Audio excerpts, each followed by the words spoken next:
Hello and welcome to the Computer Game Show. My name's David Turner. I'm here with James Farley. Hello. Matt Murray. Hello. And Sean Bell. Hello. And introducing the full Nels band. On bass, we have Alan M. Nash. Lead singer, Aaron Patrick. On the drums, Anthony Oakenson. Guitar, Toby Henry. And on the triangle is Adam Capone. Take to the stage, boys.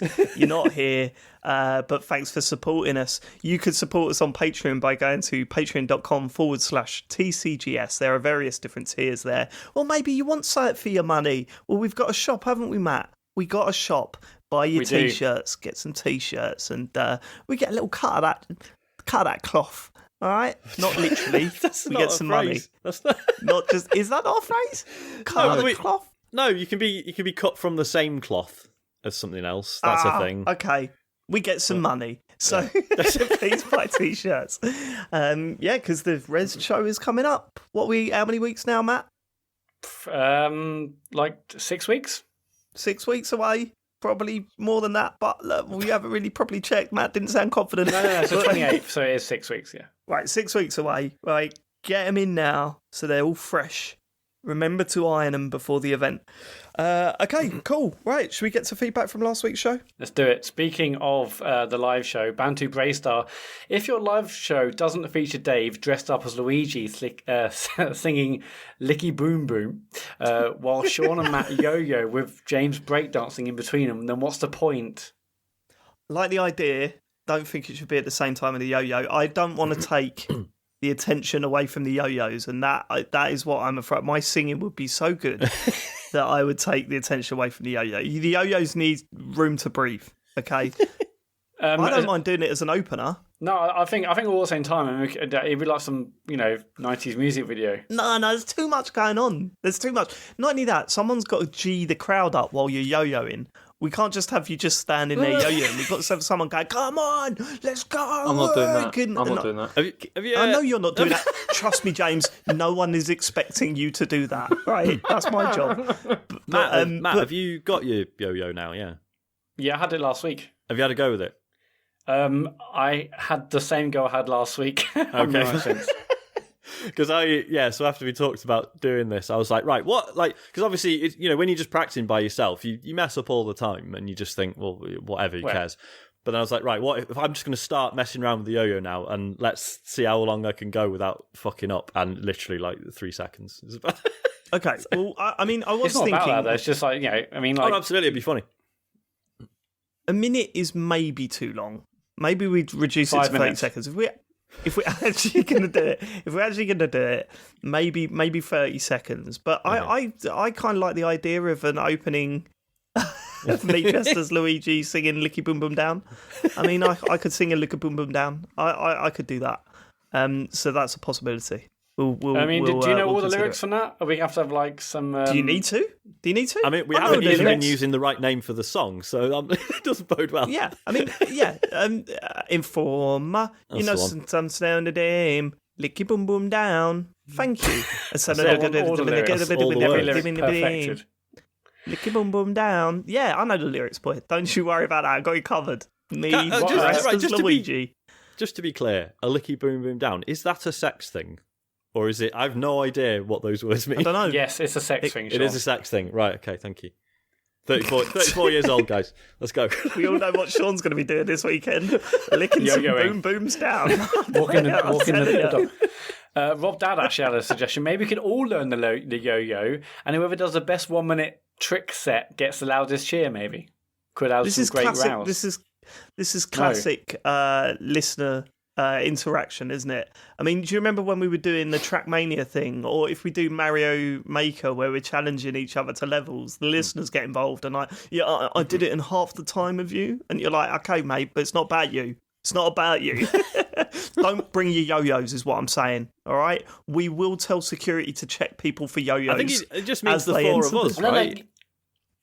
What's that? He just means the four of us learning the yo-yo, like all four of us. Yeah, of course. He just means us, not the crowd. It doesn't mean the crowd as well. Yeah, maybe you could all learn the yo-yo. I just thought there was going to be millions of yo-yos going off. Like, well, maybe we, the listeners. Like, no. Maybe we'll all do it. That's what he means. There's not going to be a million people turn up to this thing. It's going to be like Rihanna had to ban umbrellas from her concerts. Yeah, very similar. Don't bring yo-yos to Res so we can sign them, please. It's going to be a valid health and safety concern. I think I think a yo-yo off is good. Possibly a rendition of Licky Boom Boom Down. Possibly some breakdancing. I mean, if us three are doing stuff, then James has to be doing breakdancing. James does a lot on our live show, though, to be fair to him. I will come to his defence here. He does the news at the podium. Yeah, last year he wasn't there. That was not my fault. That was not my fault. True. Sorry? That was not my fault that I wasn't there. Well, I mean, you could have just... Matt, hear him out. Right. I will let How him wasn't out. That your fault? I didn't book the holiday. Chen did. No, but yep. You were... I mean... Could have... The point is, you knew the date when it was booked. Yeah. Well, no, I didn't. I knew the date that the holiday was booked. I didn't know when Res was. Yes, you did, James. You had asked yes, you did. countless times before. Did I? I don't remember. Yeah, yes. We knew the date of Res before you booked that holiday. I'm sure there's a reason why this happened. I can't remember what it was. You didn't write it down. There's definitely a reason where I am not guilty. Exactly, yeah. I just can't remember what it is. I just imagine James in a suit then. Yeah, in a court of law. His defence is, I'm sure there's a reason why this has happened. Right, okay, cool. Next. We spoke about the Wonderful 101 Kickstarter last week, and Andrew Gershwin has some insight. Just a bit of note about the Kickstarter, so people don't get dev costs even more wrong than usual. Don't know if that's a dig at us or what. Yes, it got a bit of Kickstarter money, but even the 1 million they are at now is only enough for about 16,000 copies worth, which is about as much as it sold in Japan on the Wii U. That's a fair point. What does that mean? Well, basically, that although it looks like a lot on Kickstarter, it's not like they've absolutely raked it in. It's basically hit about the sales it made in Japan in the first place. The sales. I thought he was saying it costs £1 million to produce 16,000 copies. Oh, I see. That's how I saw that, and I was like, no, that makes no sense, like business sense at all. But, it's also just seen people talking about this. They've also pointed out that the release date is like April. Means... I mean, we said that on this show last week. Sorry, I missed that. Yeah, it's mad. Yeah, bizarre. Yeah. So I think you responded saying yeah. So I'm sure, anyway. Sean. You said it's already ready anyway because look, it's coming out in April. So why do they need the money? I think I said that, James. Okay, I think it was Sean. Who gives a fuck? Next, it doesn't matter. Ben Cameron, hey pals, just a quick note to say thanks for chatting about and recommending Journey to a Savage Planet. I've been looking for a new co-op game to play with a friend of mine, and this game has absolutely hit the spot. We haven't played online together in ages, and what a game to relight that fire. So much frustration and swearing and confusion, but all worthwhile. The laughs and joy it's brought over a couple of nights, so far about 35% of the way through, have been wonderful. I can't even imagine playing it alone now, although I do reckon we've spent half the time playing just looking for each other, as it's so easy to get distracted and wander off. I haven't had the feeling of adventure and discovery in a long time. A real treat. Thanks for bringing it to our attention. I just want to add it in because it is a great game, but I've barely really heard anyone talk about it, really. I mean, there's been some people... I'm really surprised it hasn't had more interest. I do wonder how much of that is down to most of the media playing on their own. You know what I mean? Because it does feel like a co-op game. Like, it really does. We played a bit more of it this week. I mean, not enough. Actually, we had a bug this week, but do we talk about that now? I mean, we can do. I mean, it's a bit frustrating. Basically, I should have picked someone else to be my kart partner with this game. Well, I don't think that's we got to a certain point in the game, and Matt's Xbox kept overheating and shutting down. It's a great console. Yeah. But it wasn't overheating because the console itself was cold. But it basically, it just like stopped. turned off basically, and I have it so when you turn the machine on, it doesn't beep, and like it beeps, so it basically just must have really fucked it to the point where it's like reset some stuff. The console wasn't hot at all, but it said we might have had to shut it down because of reheating. Clearly it wasn't hot. The only thing that I will say is that I can't find that bug anywhere else on the internet, because I was looking it up. I was thinking maybe get past the bit we were trying to do and then see. Have you played on your Xbox on anything else during the week? Only the obvious. And I think that's it. Yeah. Oh right, okay, yeah. So it wasn't fucking up. Maybe it is I don't gaming, know. but I mean, I don't want to go back to it. But it does, in fact, happen twice in the same spot. It's just annoying. Yeah, it was a little bit annoying. But yeah, no, I'm so bang up for it, because it was one of those moments as well where we started playing it this week, and we were like, okay, yeah, it's starting to get into the game a little bit more now, and there are some frustrating bits. Some of the boss fights aren't as cool as maybe we were hoping, and then all of a sudden something happens. You're like, no, I'm fully fucking back on board with this. Yeah, we just got to that bit where it opened up. I'm like, oh God, there's so much to see now. And, yeah, I know, it's crazy. We'll try again this week. Kurt Lewin, just some quick feedback for David regarding his Shadow of the Tomb Raider on Game Pass. If he wants to continue playing it, I thought I should let him know that it exits Game Pass this month. Although I'm not sure if any games you install through Game Pass are yours to keep for as long as you have Game Pass or as long as the game is on the service. I checked up on this, and basically, as long as the game is downloaded, even if the game leaves Game Pass, you can still play it. So, really? Yeah. I didn't know that. I didn't have assumed that was the case. Yeah, unless that's changed. I mean, that's on Xbox.com, so unless anything's changed. That's a pretty good sourse, I think. The major doesn't lie. So it's definitely not. It wasn't on the blog. It wasn't on the blog. No, that's good. I didn't know that, but I was thinking of maybe just buying it if I didn't get round to. Well, I'm definitely not going to get round to it before it comes off the service, but I still want to play it, so I was going to buy it anyway. But if I just need to keep it installed, then I'll just do that. That's cool. A lot of people sent me messages about this as well. Then you also get like a 20% discount, I think, don't you, for buying games on Game Pass? That's right. Yeah, but it would have been removed from Game Pass, wouldn't it? But I don't know where it's removed. Might still be on there. All right, we'll see. Right, okay. Last one. Gary Dutton. I don't think Matt is enjoying Sekiro anymore. He has enjoyed it up to now, but this last bit is such a slog, he's going to end up resenting it. Sadly, he was led astray early by the chat telling him to block dance. Maybe he should cross it off his list and move on to something else. Can I just say something about this? Because I saw some of this stream last night. Yeah, same. And I don't think it was the game that was making him not enjoy the game. I don't think it was the game. I think it might have been you, Gary. I mean, honestly... You in the chat last night, I mean, fucking hell. I mean, the chat was awful last night. I mean, maybe I was just in a bad mood or tired or knack after the weekend, but it's like, and like, not everyone, some of you are brilliant, you are. Others, like Gary coming in, like, I'd already been streaming for half an hour, and he comes in like half an hour late, saying, oh God, there's no patience on this one. He's got no patience. Like, you haven't seen what we're doing for the first half an hour, for fuck's sake. I think Andy's there like every 2 seconds saying Super Metroid, Super Metroid, Super Metroid. I mean, I had to time him out in the end. if he says it's getting blocked. I mean, haven't you got a stream to 2 people to do elsewhere, Andy? For fuck's sake! Like, you're coming in on my stream and it's like, oh, Metroid. Like, I get it. As if I'm actually going to quit the game.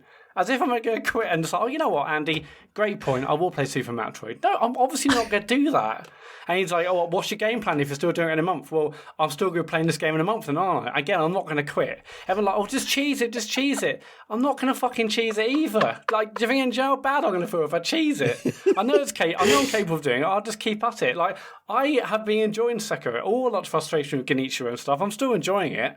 But when you got idiots in chat, you think they know better. It's like, shut the fuck up. That. Like, it's fine. Like, we've had fun every week, playing that. But last night, I'm like, I might quit just because these fuckers in chat. Like, what's the point of playing it if I'm going to get that shit every single week? Like, again, last few weeks I've been streaming twice a week because I've enjoyed it so much. Like, after last time, I'm like, you know what? You can have a Sunday stream, but that's about it. I'm not doing twice a week if I have to put up with that shit from Andy and Gary every fucking week.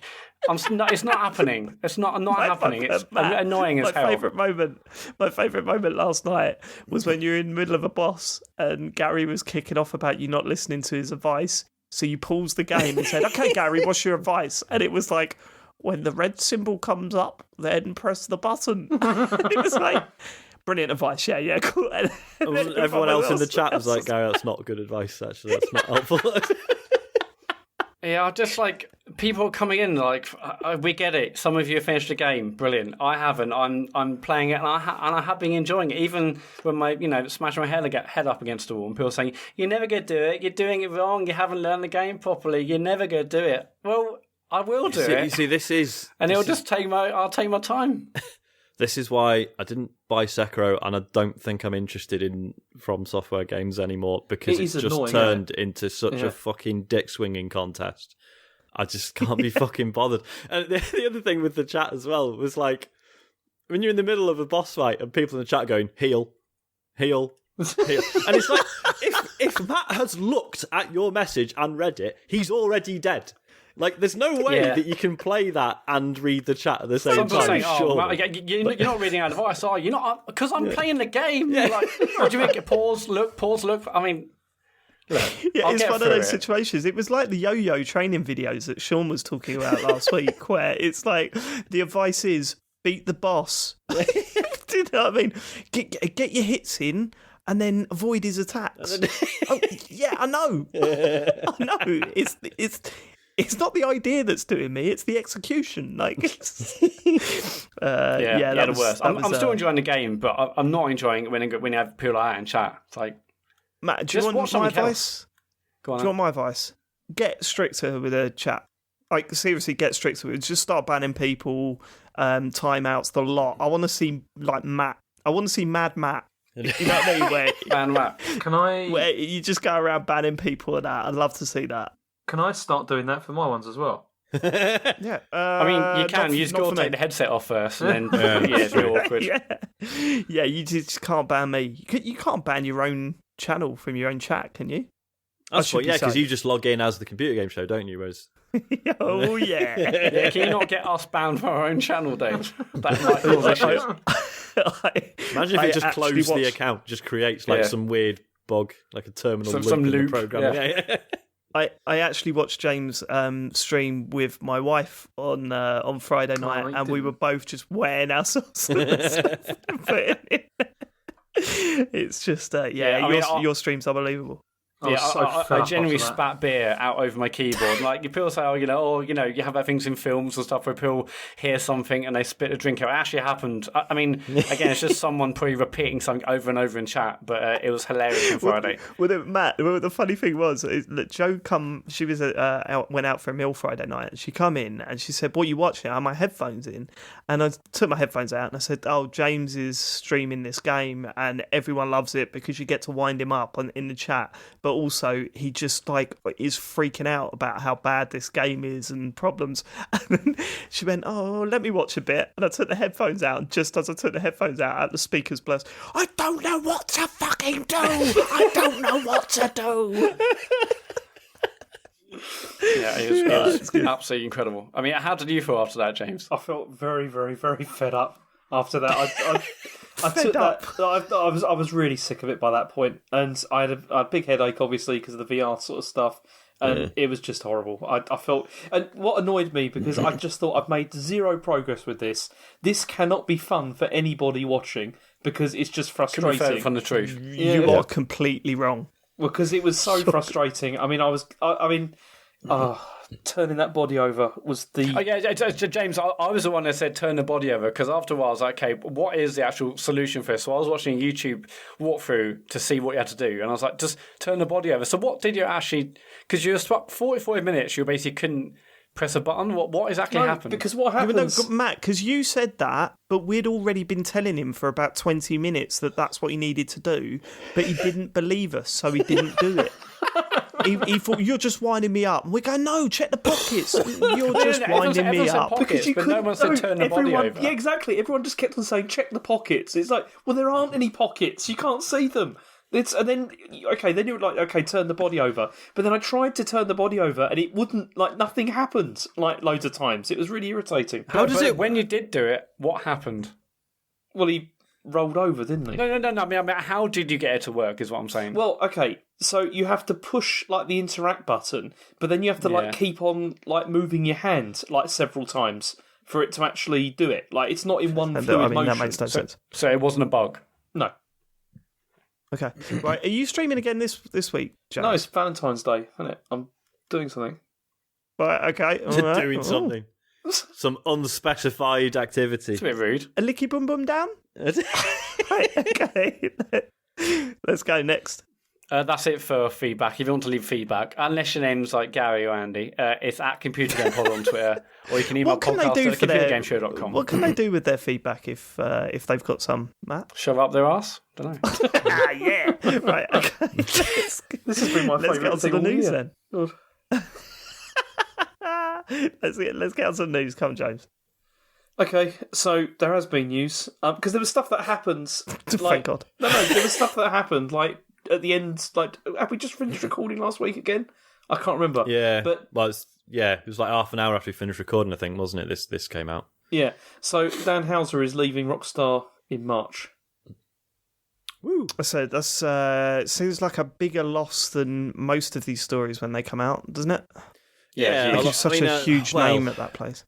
I suppose, whenever we hear about like a head of a studio leaving or whatever, it's usually like it's someone we've not necessarily heard of, and you sort of think, oh, well, I guess they've probably done a lot, but we don't really know. Whereas Dan Houser is, as you say, he's been like a real figurehead, and he's responsible for a lot of the writing in recent Rockstar games, which it's a lot of people's favourite thing about those games. Yeah, well, you can tell by his interviews, right? When you read his interviews, like usually head of studios are like robotic. It's what we've commented on before. It's sort of, they're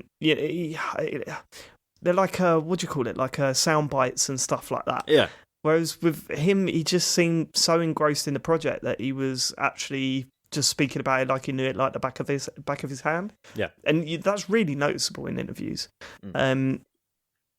I was surprised to see this happen, but so he'd actually been on a whole year hiatus anyway. He'd been off since January 2019. Yeah, right. Okay. So I guess after that year off, and I think this game. I was going to interrupt James, but it's huge. Yeah, sorry, James. Well, you've already just said everything I was going to say, so it's fine. But yeah, cool. Do you want to hear the statement from Take Two? What they said? Yeah, let's go. Okay, so they said, we are extremely grateful for his contributions. Rockstar Games has built some of the most critically acclaimed and commercially successful game worlds, a global community of passionate fans, an incredibly talented team, which remains focused on current and future projects. Fair enough. James, I said I wasn't going to do this because I thought, okay, I'll let you off this week. But, can I give you some feedback on the news? Oh, no, I don't care that. The thing is, right, okay, so every week, you start reading it, then, one of us talks, and then I might mention something I want to talk about, and you're like, you've ruined the news story, right? How about when you read news story, read all the things you want to read, and then we can discuss it afterwards. There's no way we can ruin anything. Because if you're, waiting for a break for you to add another quote in, we're always going to be ruining things, aren't we? I can... surely just get out there, and then we can discuss. Matt, I could do that, but I'm not going to. Well, then you can't moan when you're like, well, you've ruined the story now. You've said something I was going to say. Never said that. I didn't say that today. I would defend James here. We do kind of just fucking butt in while he's talking to comment, don't we? Matt, yeah, isn't that that's something? I wait for him to do the whole story, which is obviously is just a headline, and then we go on there. But that's an unnecessary dig. Okay, Matt, what am I supposed to do? What am I supposed to do? Am I supposed to not read out the headline? No, you read the headline, you read the key points you want to get across, and then we have a discussion about it. I know, but you guys always like to butt in and interrupt stuff anyway. So this is why I always pause and just let you do it. Before we get into the conversation. Yeah, it's fine. Okay, Matt. I'm just thinking, you can't get angry when I say things that you might be saying. This is what happens, right? This is starting to annoy me a bit because what happens, right, is when David and Sean come in with stuff, they come in with their own ideas. What you do is you just come in with stuff that you've read off the screen. So that's the difference. I'm fleshing out the story because you didn't, because you gave us the headline. Yours. Okay. Well, I'm not going to say, James, do you want to flesh the story out now? Okay. No, because there's the time for that, isn't it? You have to let them have a discussion, then you add a bit more stuff. You don't just then go in and look at the news story and say, oh, okay, well, I'm just going to read this and pass it off as my own opinion.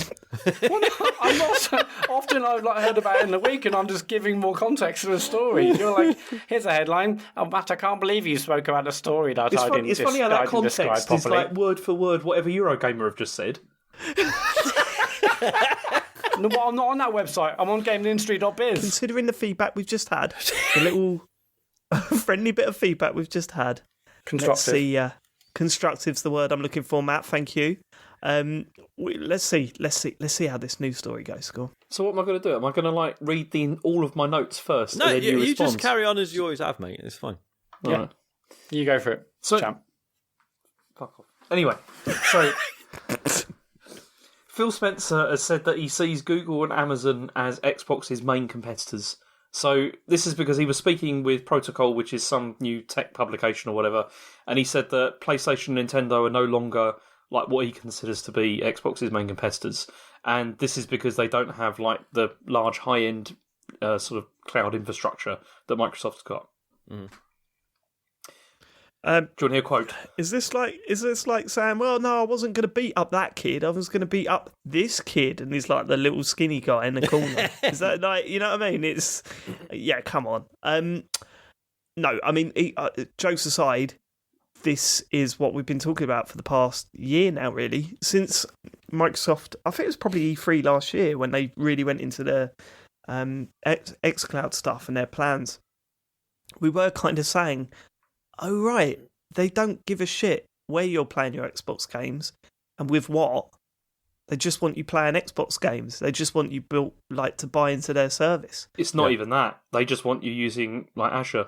That's all it is. They just want you using their cloud services. That's the main thing they care about. Yep. Yeah, that's what I'm chatting about. Yeah, they just want to get into their ecosystem to pay their money monthly rather than just because when you think about it before, they would sell you the Xbox. They would make very little money, if any money at all, off that Xbox. And then they would sell you 1 or 2 games a year. All right, you had Xbox Live. That was a monthly payment, and they've had that going for ages. But now they're, sending you this Game Pass stuff as well. They know that a subscription service is going to be a thing in the future. And they want to be the biggest one, right? Is it though? We don't know for certain. A lot of these things, these are all bets. We don't know for certain that these things are going to play out. Streaming probably is going to be, but not. It may not be for quite a long time yet before it's actually I'm not ready. saying streaming. I'm saying the subscription service that they're offering, Game Pass. Mm. I'm still not convinced by it, and the reason I'm not convinced by it in terms of this being the only way it's going to be is that we don't know how this has affected other companies, how much money they've made from it, and all that kind of stuff. This has been, Game Pass has been brilliant for us, but how has it worked out for the rest of the industry? We don't know that. Well, from what I've heard, it's good for devs, publishers, but I can only assume that it is basically unsustainable, the amount that they will be spending on it. So, with PlayStation Plus and presumably Games with Gold as well, we'd heard that actually what you get is not huge. It's either a bit of money or maybe if you've got another game coming out, you can put your old game on PlayStation Plus and we'll give you a hand promoting the new one, but it's not mega bucks. It really has to be you've decided your game is not going to sell anymore, therefore you might as well put it on PlayStation Plus, right? But what I've heard about Game Pass is that you get enough to write off the entire development of the game. But Microsoft's definitely not going to be just keep chucking money at that, are they? Exactly, it can only go on for so long. And as you say, as a consumer at the moment, I'm not really bothered. It's fantastic. Yeah. But it's just, I am aware that it will have to not come to an end, but it's not going to be this great forever. Unless they capture loads and loads of people, and then by scale it works out. But then that depends on if they capture loads of people or not. And yeah. But that's clearly what they're going for, isn't it? I mean, I'm more likely to be, I'm more likely to think that Microsoft know what they're doing here than we do, and hearsay and rumor. I really do think that. See, I never buy that argument that it's like just because they're like a big company, they know what they're doing. Because Google clearly don't know what they're doing with Stadia, and it's like loads of companies make terrible errors like on stuff that they think are going to happen.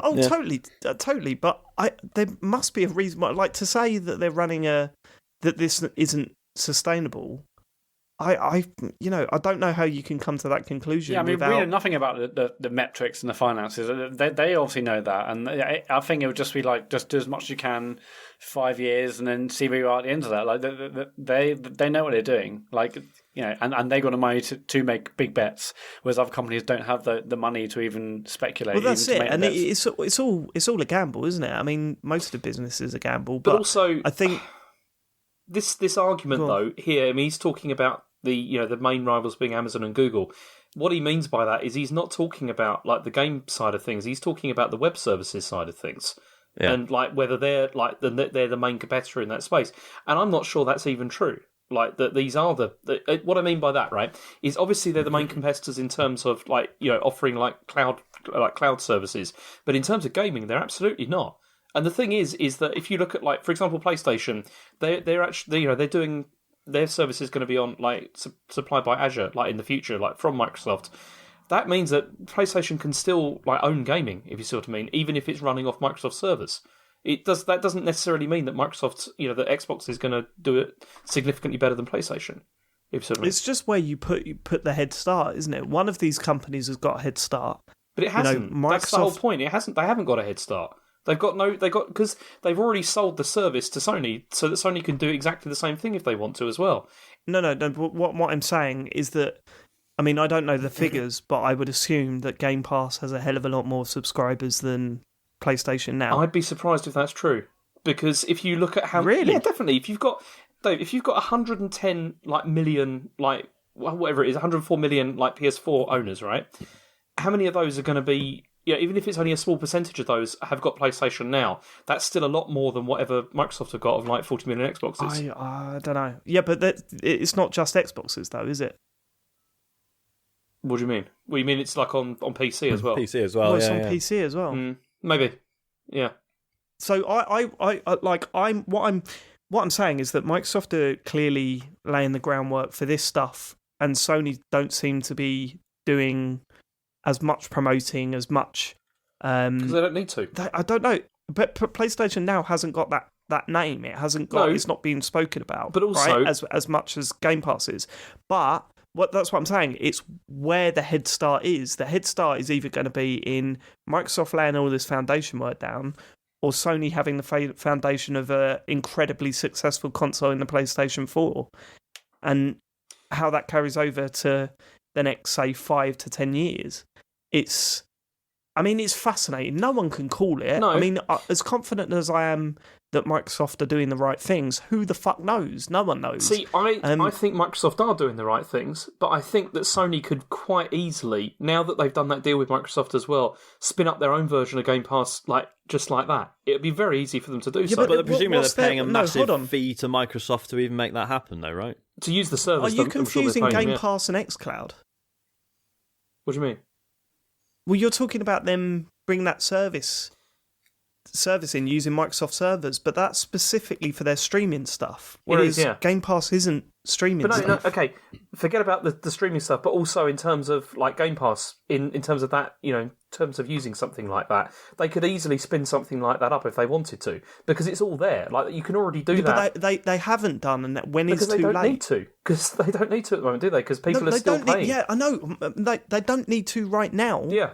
But that's what I'm saying. I think Microsoft have pretty much gone, Xbox One was a disaster. Let's focus on getting people invested in our system for the future. Yeah. Whereas Sony don't seem to be doing that. Like Microsoft are saying, all the games we bring out are going to be straight on Game Pass. That's it. Like, you can't see Sony doing that. And yes, you're right. They don't need to right now because everyone's going to buy fucking Last of Us 2 this year. Yeah. They know that, right? They ain't going to put that on a subscription service where you could play through it in a month for £5 or whatever, 10 quid or whatever.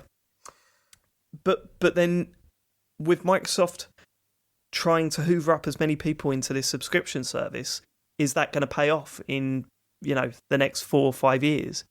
I it's interesting. I'm not saying it's definitely going to work, but I can see what they're doing, and more statements like this sort of point towards that's what they're doing. They don't give a fuck if you like. I was thinking today about the Xbox One Series, the Xbox Series X. Sorry, Get it right. the Xbox Series X. Oh right, I was thinking today about Xbox, and I was thinking, well, yeah, of course I'm going to get it day one, but I'm kind of thinking, actually, at the end of the year, I've got an Xbox One X.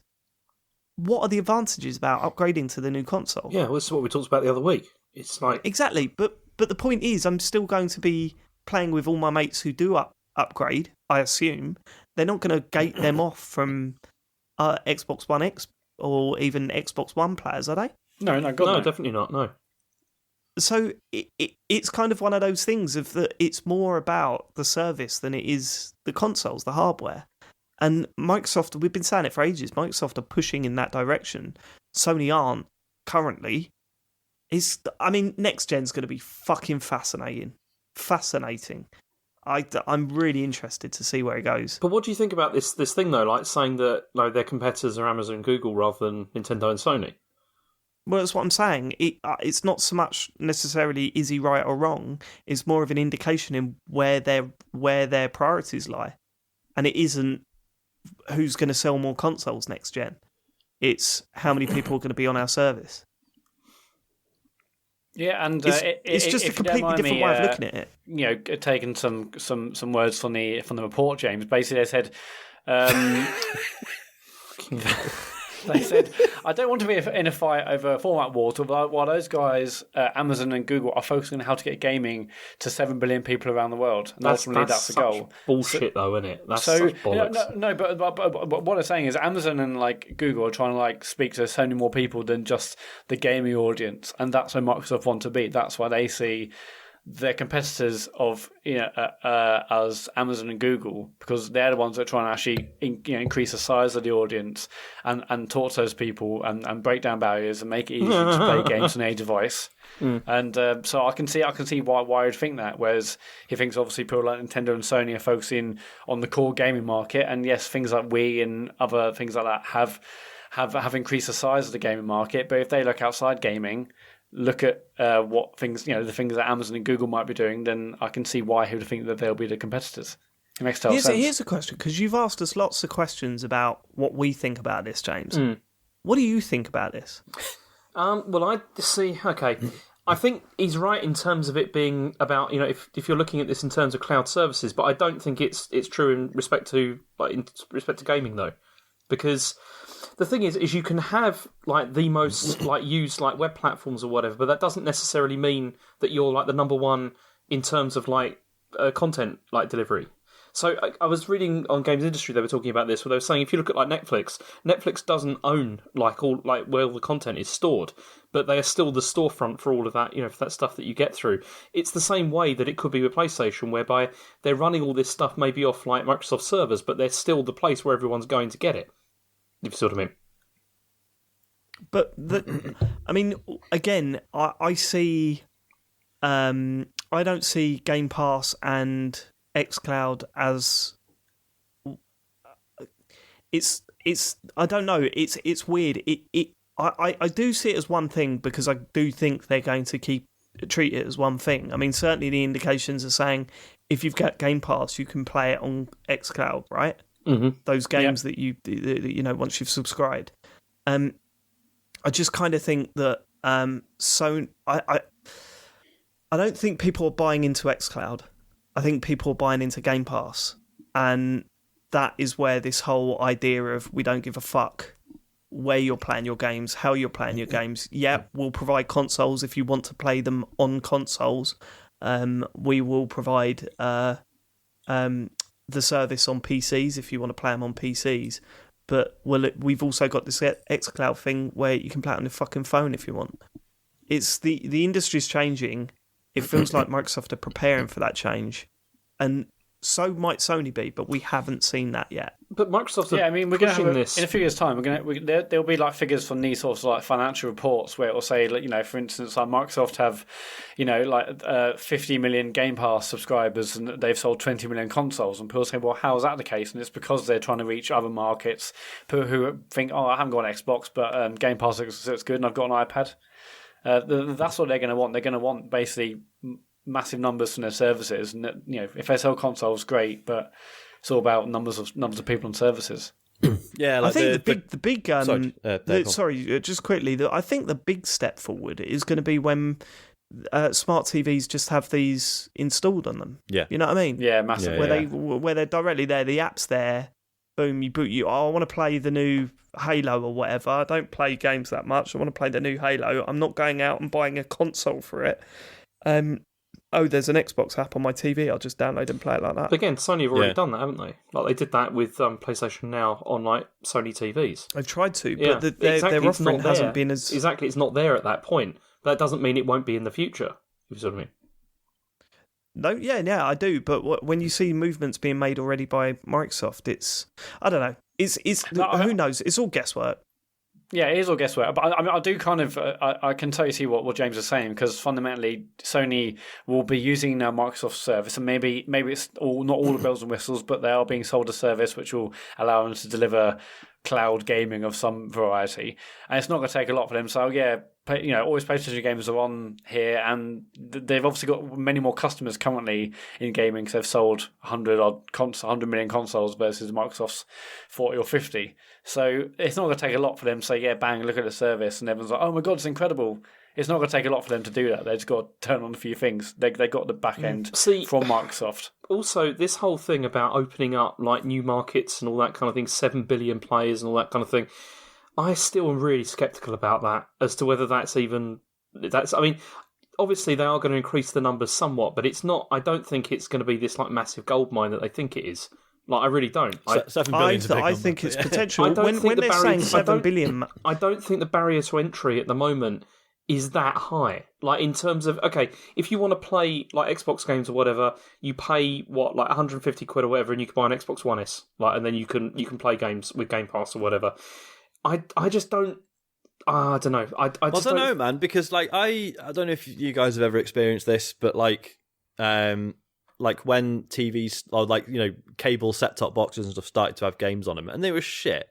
Like our first cable box it was like a really rubbish Puzzle Bobble clone. My mum used to fucking play that every day. She does not play games, right? I don't know, it's the same argument as the phone thing. But exactly, again, go on, sorry. We see that market's already catered for though. With like phones and stuff like with that. Phones. Yeah, what Microsoft's pushing here is stuff like Gears of War. Like if Gears of War was on her set-top box, would she have been playing that, Sean? Do you think? Probably not. Yeah, but hold on. I think maybe you're taking it too literally. They're not seriously thinking that 7 billion people are going to be playing Microsoft. Yeah, it's still the aspiration, though. They want to get they want India, is what they want. They want to get gamers in India to be doing it.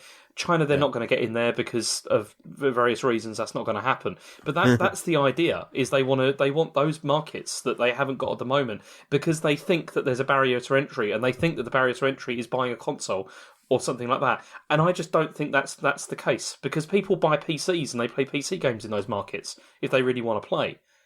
I'm just not sure. Yeah. So they don't give a shit about you playing through streaming. You can play the Microsoft. You can get onto the Microsoft service on that PC. Why do you need That's to? What if they're you can do it for. on Steam already or whatever, Well, I mean, Sean seems to be having a good time with his Game Pass on his PC. Mate, it's fucking brilliant. And Sean, as we all know, is the everyman. I am representative. Representing 7 billion. One other thing I will say customers. is that often the people that aren't like the core gaming markets, these other markets like India, across the world, I was always led to believe a big issue why they haven't massively got into gaming is because of internet isn't great, so on and so forth. I mean, there's still plenty of parts of America where internet is rubbish, and even like Australia, they keep talking about slow internet and data caps in America. So, but all this stuff is obviously predicated on having good internet as well. So there's a bit it's of not really, is it? Well, yeah, but if you want to do game, even downloading things on Game Pass, streaming Game Pass things, going the xCloud route, it's going to require decent internet, where a lot of these markets because that's the other thing. If in those markets, like Dave, even if you use Game Pass and you'll have to if the connection, as Matt said, is not that great in other places, you'll have to download those stuff, which means you're still going to need a computer that's good enough to run them. Yeah, yeah. But what I'm saying is that, you can't judge for that, can you? What do you mean? That's not something you can't say. Again, it sounds like you're taking the 7 billion thing too literally. No, I'm not. What they can do is open up that market way bigger than it is now. They don't have to get every single person around the world. If you've got shit internet and can't access the games, it's like you can say, well, they don't have video game shops there either. They don't have video game shops there. They can't access that stuff. Yeah, that's it. They already said, and that's the thing, because in a lot of these markets that they're assuming they're going to hoover up all these people, there already is like a gaming market and gaming scene in those places. Well, how are they playing games then? What do you mean? If these are the same people that you're saying that their internet is so bad that they can't download a game on Game Pass, how are they playing games? They're buying them, or they're borrowing them or pirating them off each other and stuff like that. That's what happens. I mean, Dave, I lived in China for 7 years where people did this all the time. Like, everyone I knew there played, PC games, or they played, pirated Xbox games and everything. That's how it was done. Just single-player PC... Then they're not going to get them. I don't know what you want me to say. What I'm saying is that they're looking at a wider market than just people that buy consoles. And I think they've made that very evident. I don't know what the argument is. No. Okay. That piece it out. Should we get on to the next news story? Okay. PlayStation's Manchester studio is being shut down. So they were working on... It was like a VR based studio, not VR based studio. You know what I mean? They were making VR games, and they were supposed to be working on something, and they haven't even shipped it now. And it seems it's not going to happen because all the staff have been made redundant. And this was including people who were formerly from Evolution that had worked on Drive Club and everything. And so this is bad. So where does this sit? What are the murmurings around this? Because when you hear one of their VR studios is shutting down, is that a VR's a fad? Are we taking it's dead. VR's dead. Fuck it. Are we taking it like that? No, I'm not. That's what people are like, isn't it? Yeah. I mean, has anything come out recently for PSVR that has sort of blown up, or not really? Good point. Here's a question then. Is that going to be part of the PS5 thing? Definitely. We all know, they've said that it'll work on PS5, won't they? Haven't they? I would be really surprised if there's not a next-gen, PlayStation VR that will come, very early into the life of that machine. I'd be really shocked if that doesn't happen. I'm not so sure, you know. It's one of the few things that's unique to Sony at the moment, though, right? Yeah, and also it has done very well. In terms of it's sold a lot. It has sold a lot. Yeah, gotcha. They've sold loads of software as well. I mean, maybe it's petering out at this point because they're probably looking at focusing on PS5 stuff. But you could never describe it as being a massive failure or anything for them. It's just that maybe if you've got a studio that's working on VR games and you're going to make a big push for your next gen console with unless it's not a new PSVR, unless it's not there for the first couple of years or whatever, it depends on. Yeah, it could be. Yeah, but it could be. Another one. It's another interesting thing that's going to happen next year. Are Sony going to double down on the VR stuff? I'd be really interested to see how they get on with it. I think that depends on we never know. They could be looking at, because they've obviously got some studios in Japan that have done some of the best VR stuff that we've ever played. So.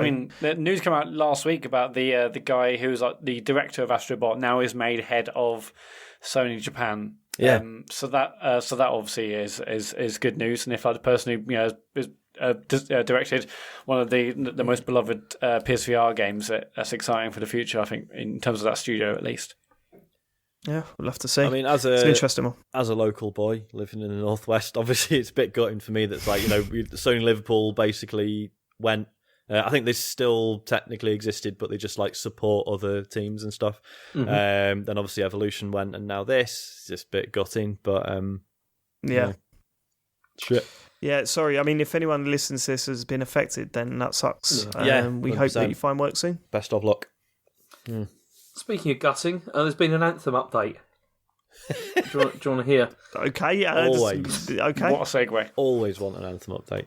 Okay, so there's been an update today which came out, and do you want to hear what it is? Because they've basically now. Well, yeah, because I see you put all the text in the group chat, but I didn't read it, so I thought I'd save it to hear it live. Go on. I mean, they're talking again about how there's going to be a longer term redesign in inverted commas, and also, and again in inverted commas, a substantial reinvention of the core Anthem experience.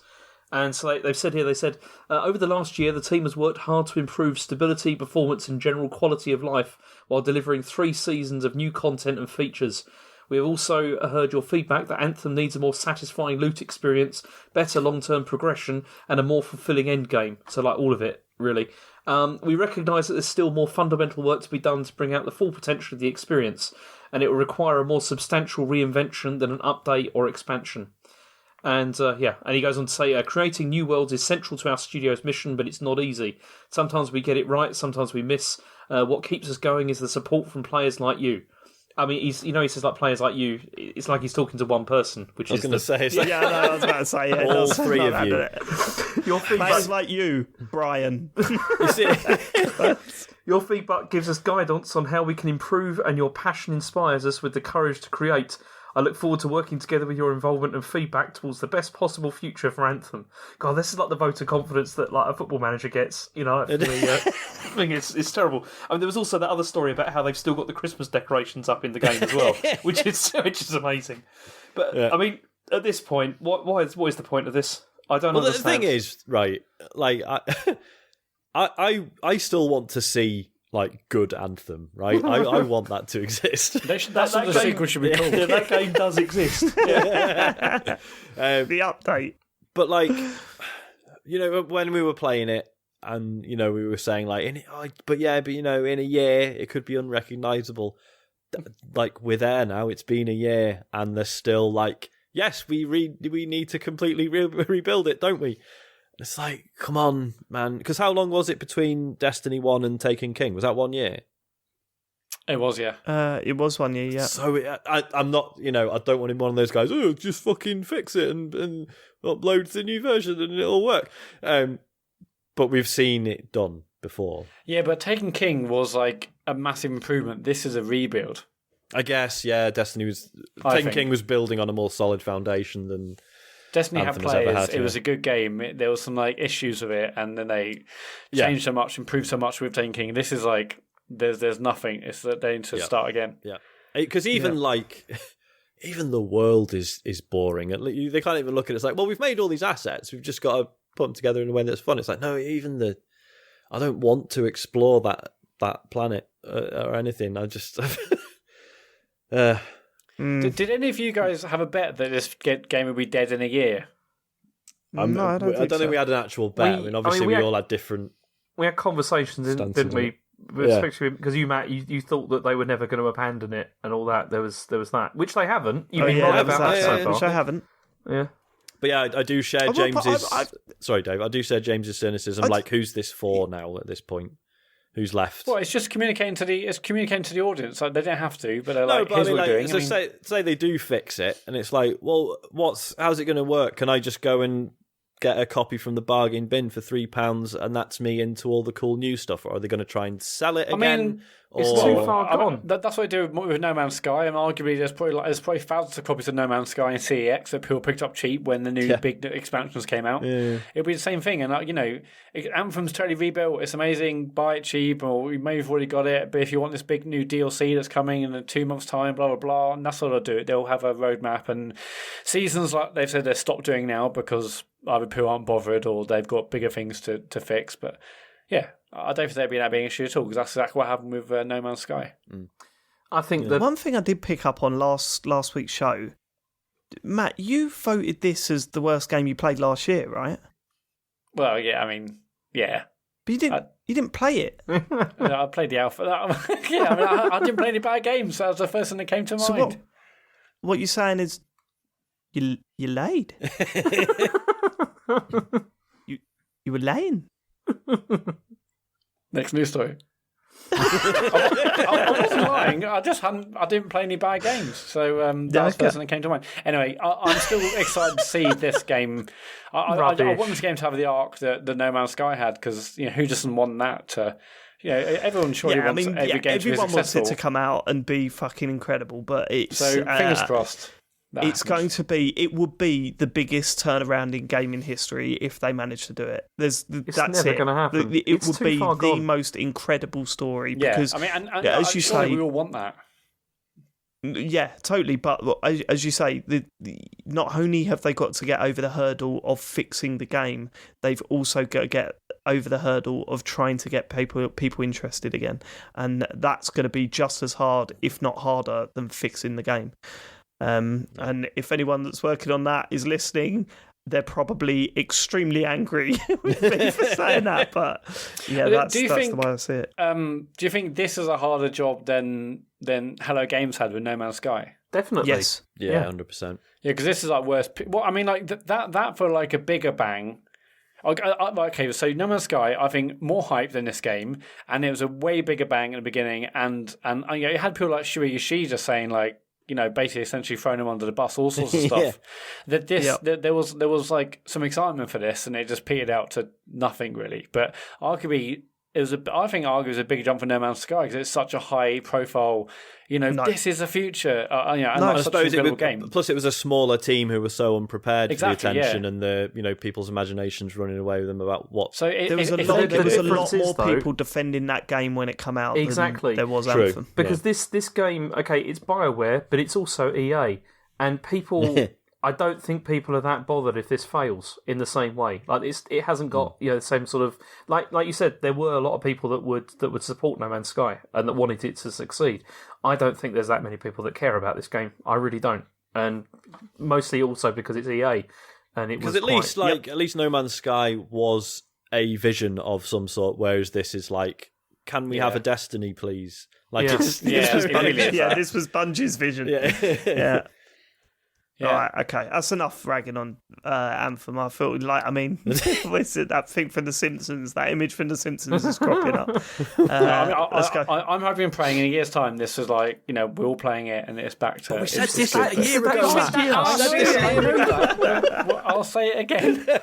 One thing I will say about it, in a year's time, where we don't even know where we're going to be with like games as a service games. Maybe I don't really play Destiny anymore, and I'm sure they're still massive, but I don't know, it feels like the chat about games as a service games isn't what it was, and maybe people aren't going to be like clambering to get the next big one. Even the biggest ones. I do kind of think that now that the games as a service stuff, the Battle Royale stuff is alright, it's obviously still popular. I'm not saying it's dead, obviously. What I'm saying is that we've had the massive excitement over those style of games. I am kind of thinking like, well, what is next? You know what I mean? What is the next? We've had the World of Warcraft moment with it, haven't we? Where it's like everyone thought that they needed to make one of these and then realised that it doesn't work because you can't have that many competitors in the market. So yeah, it is what's next. Yeah. It's So what's next? Yeah.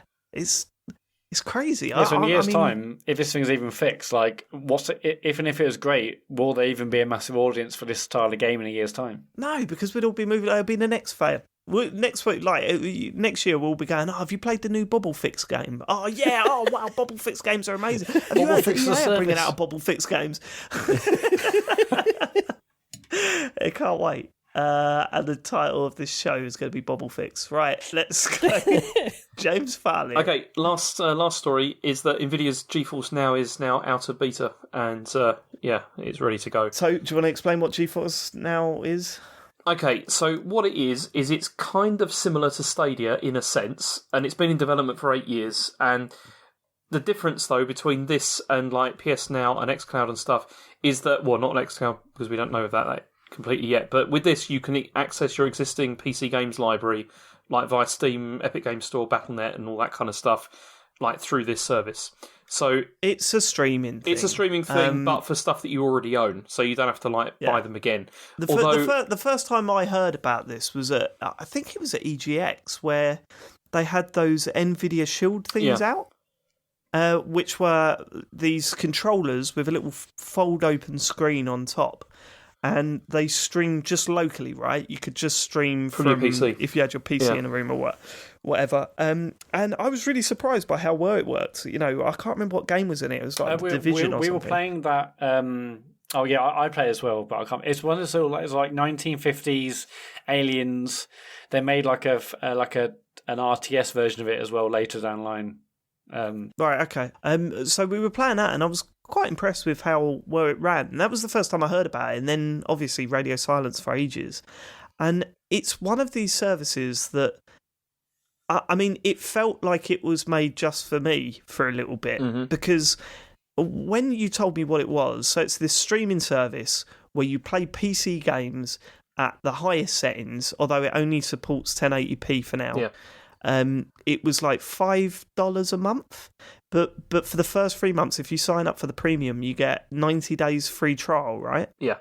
So you get 90 days for free. You can cancel it just before it starts charging you. All that sort of stuff. But I've been banging on about how I want to play Disco Elysium for ages, but it's not available on Mac. But also, I don't want to play it on console because it feels like it should be played with, you know, a cursor and everything. And then this was just like, yeah, you can do that now. Yeah. It was like, instantly, I want to use this service, which I've never said about Google Stadia. So a lot of people have been jumping on this, trying it out and enjoying it. Because, okay, if you own a PC, there's probably not much reason to play it, is there? Unless you want to play on a phone, which I doubt that you do.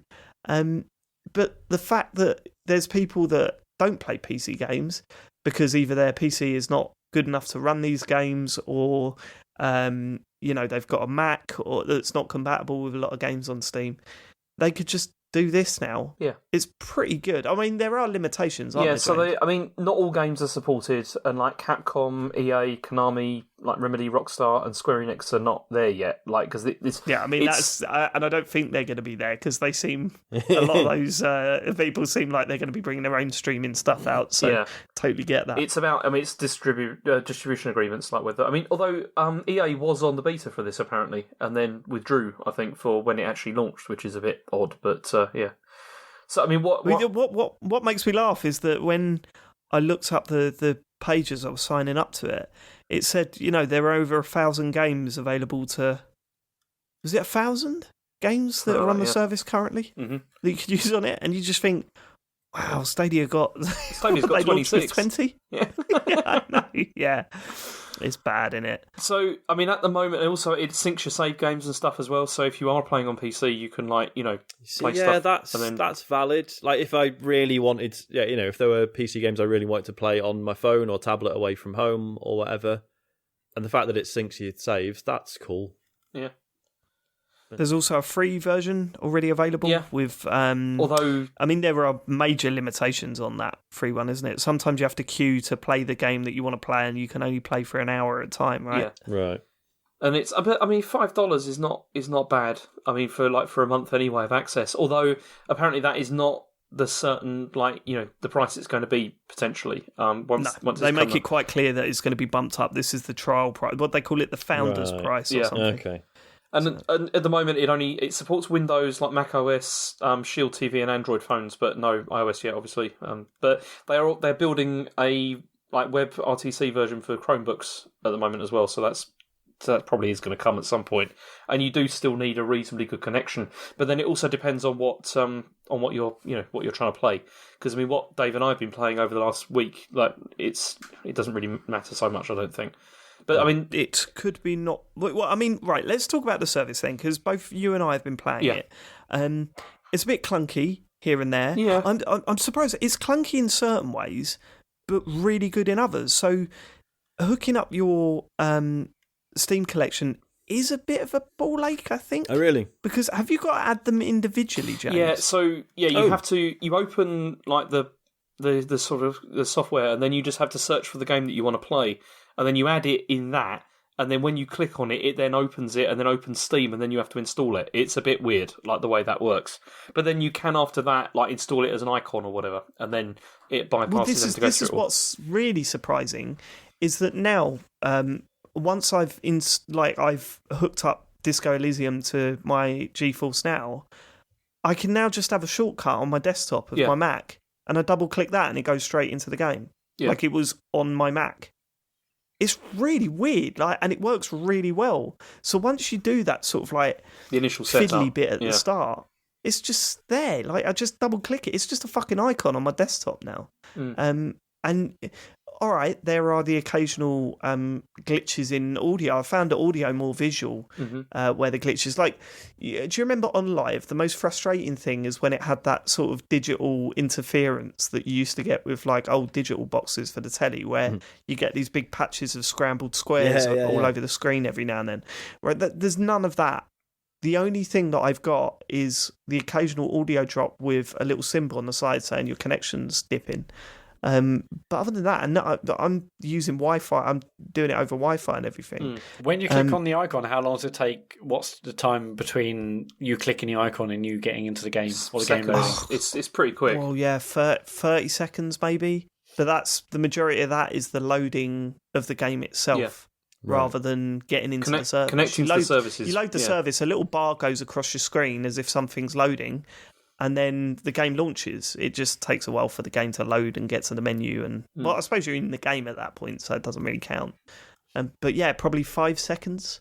Amazing. It's crazy. But I mean, the best thing about this is obviously the fact that if you've got a Steam library, you've already got loads of things you can try with it. You know, it's already, you know, you can test this. There's no buy-in with this. It's not like you don't have to buy any hardware or anything, and it's just you can give it a try at the moment, which is I mean, that's the thing is that I'm not massive with Steam. I've never really been a PC gamer, but I loaded up this GeForce Now, and I've got 40 games on there. Yeah. Because obviously you pick up games through Humble Bundle.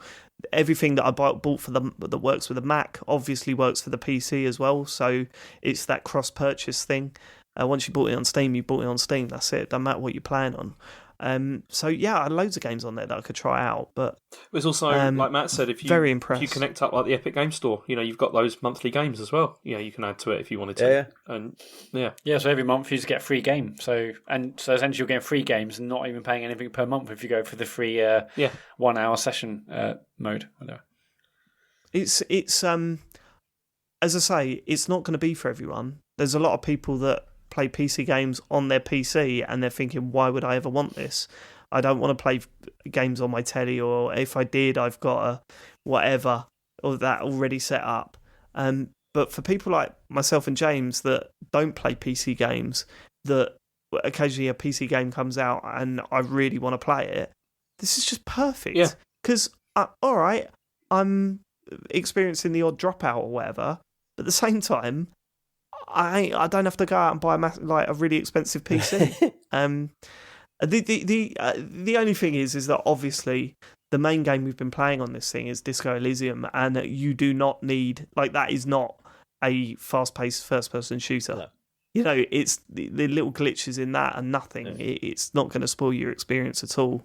But if I was trying to play, you know, I don't know, Overwatch on it or something, Rocket League, it is going to probably be unplayable. Not due to the latency. I found that the latency is barely noticeable, but it's just when it does drop connection here and there. I'd say once every 20 minutes or so. Then I mean, has it been the same for you, James? Yeah, pretty much. It depends on where I am, like in the house, if I'm playing it, and it's like occasionally it'll come up, it'll say like spotty connection or whatever, but it hasn't impaired my enjoyment of the game at all. You know, it's just been occasionally it goes a bit fuzzy and then it goes back into focus again. But I have the same thing if I ever do like PS4 remote play or whatever, it does that sometimes as well. So it really depends on what you're playing. For something like Disco Elysium, it doesn't really matter that much, I don't think. Yeah, okay. This service does seem really cool, and I was excited to give it a go, but I haven't bothered. I mean, I think I said to you before, I'm not sure if this stuff's really for me because I don't commute to work. I just drive there and back, so I don't have time on a train or anything. And I've got a PC at home, so I don't see how this sort of thing is going to fit into my life. Just also with xCloud as well, to be perfectly honest with you. But it's exciting that they're doing this, and it's like something a little bit different to Stadia, and by and large, everyone seems to be really impressed with it. I've covered my friends at work actually on the free beta because it's been free for ages, and they've had like it's an Nvidia Shield thing, but it wasn't a handheld console. It was like the streaming box, and they've been playing over that and saying it was amazing, and it was free at that point. I think the boxes were like cheaper at Curry's at one Black Friday, and so they've been playing over that and said it's amazing. So I'm interested in it, but I don't see how it's going to fit into my lifestyle really. Yeah, well, it's certainly fit into ours, isn't it, James? Definitely. Should we get into the game we've been playing then? Yeah. Because you must be fucking... You've got no... Matt and Sean, you've got no idea what we think of this game, have you? I mean, I'm really excited to hear about it. Matt, I don't know if you... James has messaged you a couple of times, right? Yeah, I've been talking to Sean about it a bit. And... sorry, go on. I was going to say, Matt, I don't know if you want to do the same. I think I'm just going to keep my mouth shut unless there's anything they specifically want to ask, because otherwise we'll be here all night. Okay. So yeah, you guys go ahead. I genuinely don't know what James thinks of this. Okay. Genuinely, because we've sort of spoken about it a couple of times, but only in terms of certain, not plot points, but where we're at more than anything else. Yeah. But I genuinely don't. And I want to hear your opinion first, James, to be honest with you. All right. I mean, I wasn't initially sold when I first started it, mostly because I did feel the dialogue was like overly pretentious, and I wasn't keen on the lack of direction that it felt like it had in the beginning. But I've put about just over 10 hours, I think, into it now, and I'm completely hooked. It's like totally, completely hooked into the whole thing. And I mean, this is mental. I've been following James's playtime, and on Friday night he had 1.5 hours on it, and I think I was up to like 7. And then I thought, I wonder where... And then I sat down and played it Saturday evening. I think I got to about 9 hours now, I think, 9.5 hours, something like that. And then I looked at James and it was like 10. I was like, what the fuck? How have you played 8 hours in one day? It's because, I had reasons, because my son was off at Beaver Camp, like, for the day.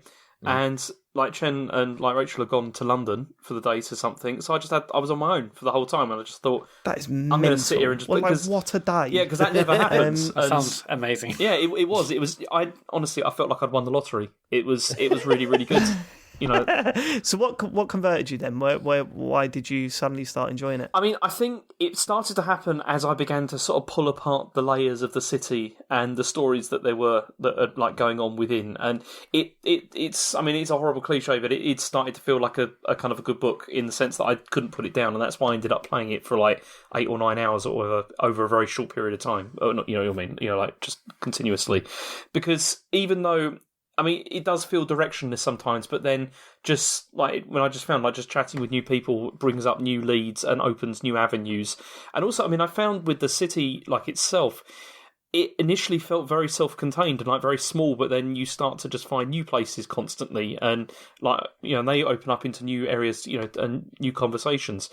And I mean, there's very few games that I played that have like dealt with ideologies that are like represented in here, like in any depth, and that's what I'm enjoying about it particularly like the shades of grey that inhabit all of those ideas as well, because it really avoids doing that whole thing of like, these ideas are good, these ideas are bad, whatever. You can really see like there's sort of the different nuance between them, and that I really liked. Have you found that your interactions with people have changed wildly compared to what you've done in, other similar politically charged moral choice games? I wouldn't say not particularly, although it has. I think the choices that I've made, I was saying to Sean, I feel like there's certain like paths that it's not that it's trying to force me down, but it's trying to make it like much harder for me to take, go down certain directions that I want to. I guess I feel the same, but I guess I have resisted less because it feels more in keeping with the world. Like, so for example, the check that you get offered, I took the check because I was kind of like, I need money, and who gives a fuck if I don't do what he wants me to do. It feels kind of like I could be more free in my decision making, whereas in other games, a moment like that. So just for those of you that haven't played it, this isn't really a spoiler, but you meet someone who you don't entirely trust, and it's made clear that you shouldn't trust them from the off, really. Although knowing this game, it might end up that maybe you should have trusted them. I don't know, because that's the feeling you get. Even the bad characters in this it doesn't seem like it's going to be as obvious as it lays out for you. But at one point, he offers you a check for pretty much no reason. and you get a chance to take it or leave it. And I just thought, I'm confident in taking this because I still know that I could just go against him at any point. Like, that's the freedom in conversation that it gives you. Whereas in other games, it would have been, do you want to take this check? Or do you want to go the good direction? And when you take the check, it's all like you get a little symbol saying, you've been bad. You know what I mean? Like, whereas it doesn't feel like that with this. It just feels like I could pocket that and then fuck him off because fuck him. You know, the Outer Worlds has a touch of that. But as you say, it is a lot more binary as you go along. Yeah. Whereas this, it feels like I could take it in any direction I want to. And although I haven't seen the results of that and whether that is truly the case, but that's certainly how it felt when I was offered that. That's what I'm wondering as well, because I've heard that with this that it kind of like molds to how you're playing, like, you know, your character, you know, according to like decisions you make and like the observations it makes of the choices that you're taking. And I'm just wondering, you see, I'm paranoid about that now because I'm wondering how much of the stuff that I'm noticing in this is because of the way it's like analysing the way I'm playing. I don't know if how clever it is at doing that. I mean, I was saying to Sean, like, there's a simple thing of like, there's the main character's birthday, like. You know, like, there's a thing about that. Like, if you see what the birthday is, it fits in to the worldview of my character, and I'm wondering if that's the same for everybody or not. You know, and also, well, that's got to be worrying for you, isn't it? Because you might have lied about the birthday and then changed the date of the birthday. That must be immoral. Just like the cynicism of the world as well. Like, is that me? Or is that just, you know, just the way the game is? Yeah, and I mean, we've explained this. The reason why we're being less, we're explaining it less than we normally would when we're talking about a game is because we've spoken about it a lot on this show. But I think it's relevant to say that obviously a big part of this game is that you are, there are voices in your head. They're conversations you're having with your own personality that develops, and it's based on skill points and it's based on decisions that you make. I think that's a big part of it as well, because you're getting, whatever you're doing, your brain or your personality is constantly chiming in with either commentary, suggestions, or help. And it does feel like that, because you really notice it when you start putting your skill points into your personality, you really do start to notice how much that affects everything you do, because it tells you, like, you'll be walking along and then suddenly one of the aspects of your personality is high enough, it's been leveled up enough to chime in during this situation. And every one of those interactions feels really important. So you're kind of thinking, this is influencing my thoughts on the game world and what's going on around me. But unless I hadn't upgraded this personality trait, I wouldn't have seen this. So how much of what I'm thinking about this world is based on that point system? So it's a bit of a head fuck, isn't it? Definitely. Do you want to know what I think? I was just going to ask. So what did either of you pick? Like one of the pre-made builds at the start, or did you make your own? No, I made my own. Me too. What for you specialised in? Yeah, so I just went logic. Mine's rhetoric. I went for rhetoric, which I found really useful actually. It's been... I found logic really useful as well because it feels like, even when I'm not picking up a slight hint from a character, logic will chime in and go, are you saying that because of this? You know what I mean? And you go, oh, right, okay, yeah, gotcha. Yeah. So I've found that to be very helpful. What did you choose then? So I went, so my main skills were basically the purple ones. So like empathy, Inland Empire was a big one. Oh, the second one, right? Yeah, the second one. I left that as default, I think. Okay. And then I upped the top one. Yeah. And then down my physical one. Yeah, my physical one's really low. Yeah. It's interesting because obviously everyone goes in sort of like, oh, well, I've heard there's no fighting in this, so why would I put points into physical stuff? Yeah, it's interesting. But yeah, as you say, it's just fascinating because everyone who plays it is existing in the same world, but depending on where you've put your points, your character is interpreting things differently and seeing things differently, and that's... Yeah, it's fascinating because that's how real life works, isn't it? It's also just really funny as well. Like it is. Yeah, God, there's some really funny stuff in there. So the story, the plot, the world, the conversations, the writing, I'm really, really enjoying. I do have some criticisms. The first being, I really don't like getting around. Yeah, because I used to play a hell of a lot of point and click adventures back in the day, but it feels like we've moved on from that. Yeah. And I don't like going back to it. I think I even don't if like the fact that I'm somewhere and I need to go somewhere else, and it takes me fucking ages of constantly just clicking the fucking like road in front of me and stuff. It'd be less painful if you could just use like the cursor keys to run around or something. Or bring up the map and point where you want to go. Is it more about the input method than the actual what you're doing? Like, so it is about clicking constantly about stuff. Yeah, and it is frustrating because I'm enjoying so much of that stuff, and it's not a short game by any means, but it would be way more shorter and way more enjoyable if I didn't spend the majority of the time walking around like. You can run, don't you? Yeah, double tap around. I picked that up quite early, so but then it takes the piss out of you for doing that too much. So. Yeah. The zooming out as well was another bit of a revelation. That took me about 8 hours to find because that helps. But anyway, so there's that I don't like. I don't understand the point of the checks. Okay. What do you mean? How do you mean? What do they offer? How do you mean? Like that's just, they're just the thing, like difficult things that you are trying to do, and depending on your skill level, there's a greater or lesser chance of you pulling it off. But there's always a dice roll involved. I think that's just part. But my point is, what's the point in the dice roll? Because it might come off or it might not. It's like you've got a higher chance potentially, or a lower chance, but there still is always a chance that it could come off. But then when you get locked off, it's kind of like okay. I mean, I think it's either just been extremely frustrating for me because I can barely pass any checks, even when it says like you've got an 83% chance of getting through this. I'll click it and I fail. And I'm like, for fuck's sake. So I think I have failed way more than average on this. Pretty much every check I've tried, I've failed. And I just kind of think, well, what's the fucking point? What's the point? What is this offering? Like the game does a lot to, like, there's always workarounds, right? It always, the devs have always said, like, just roll with the failures because it sometimes which is what I've been doing.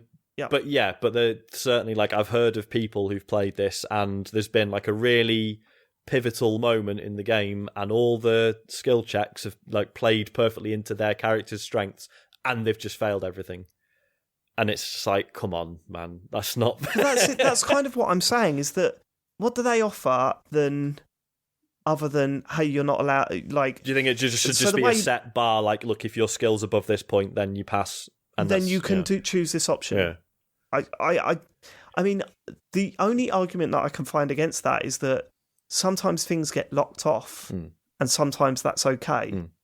And I can kind of go with that, but it's also incredibly frustrating when all you want to do is clear a check and it doesn't, and then you've got to wait ages before you attempt to try it again. Yeah, like and not only that, you're not getting skill points constantly. So whereas in my head I'm thinking, right, I want to put skill points into this to pass this check, but this one's now locked. So I have to use a skill point on that to unlock that again and give it another and it failed it again. Brilliant. I think the message is, like, on the one hand, it's like, it doesn't matter how good you are, you can always fuck up. But also the inverse is true. Like, nothing is fully impossible either. I think the main thing that I didn't like about it is, like, I know Matt mentioned this, is that, like, you start getting skill points and you don't necessarily look at it as like, well, what sort of character do I want to build? You look at it as, well, what's my current task that I'm trying to do, and what skill does that need? So you kind of end up like, you start off with a certain build, but you sort of just put points wherever you want after that. But then aren't you just missing out on some of the interactions you get while you're playing the game? Because the skill points aren't solely down to clearing checks. They're also introducing the different sides of your personality during general conversation. Yeah. So what you're doing is cutting yourself off from a lot of that interaction, aren't you, by doing that? Potentially, I mean, I suppose you could. I don't know. I mean, you probably are, but the conversations where it's woven into it so well. I would never felt like I missed out on conversation because there's probably a conversation I didn't see. It was just the way that the conversation flowed for me, and I upped what I felt I wanted to. This is one of the things which, when we first talked about it, Dave, like really briefly at the beginning, because I was asking you like what you'd done and like where I needed to go and all that kind of thing. And then you just said, I think you just need to explore, just like have a look around. And that was really good advice, because that changed my mind about like the entire game, and I stopped thinking about things in terms of like tasks and objectives, and more where to go and what to do. Yeah, and more in terms of just like I'm just gonna have a look around and just chat with everyone and try and figure things out that way. And that's when I found it, it becomes more and more like an onion of like just pulling layers off, and then there's more there. It's This brings me to my final criticism of the game, and that is, man, I don't know what happened, but the end of day one, I was left with pretty much nothing else to do. I'd been everywhere that I could possibly go. I'd spoken to everyone that I could possibly speak to, and I had to wait 3 hours of in-game time before I can end the day. That's mad. And it was really fucking frustrating. I mean, really frustrating. You can sleep on a bench and just like... Yeah, I didn't know that. I'd heard that you can forward time by reading books. Yeah, since then. That as well, yeah. Obviously, I didn't know that at the time, because I probably would have just done that. But I got to the point where I was like, the only thing in my way from progressing, because it's got that thing where time only moves forward if you're talking to someone, right? Pretty much. Yeah. And I'd pretty much spoken to everyone I spoke to, and it felt like I had to go. So dialogue choices that I deliberately avoided because I didn't want to go there with that particular character, I just went back to them and did it, because I just thought, well, maybe this will move time forward a little bit. Right. And then I was like, maybe I'm missing a whole area here, but I was constantly looking around, couldn't find anything. And I was just like, man, fuck. It's more frustrating than it is a criticism, because I'm loving it. I'm loving everything about this game so far. Like, I'm really enjoying the humour, the drama, the world building. I'm really getting into the plot.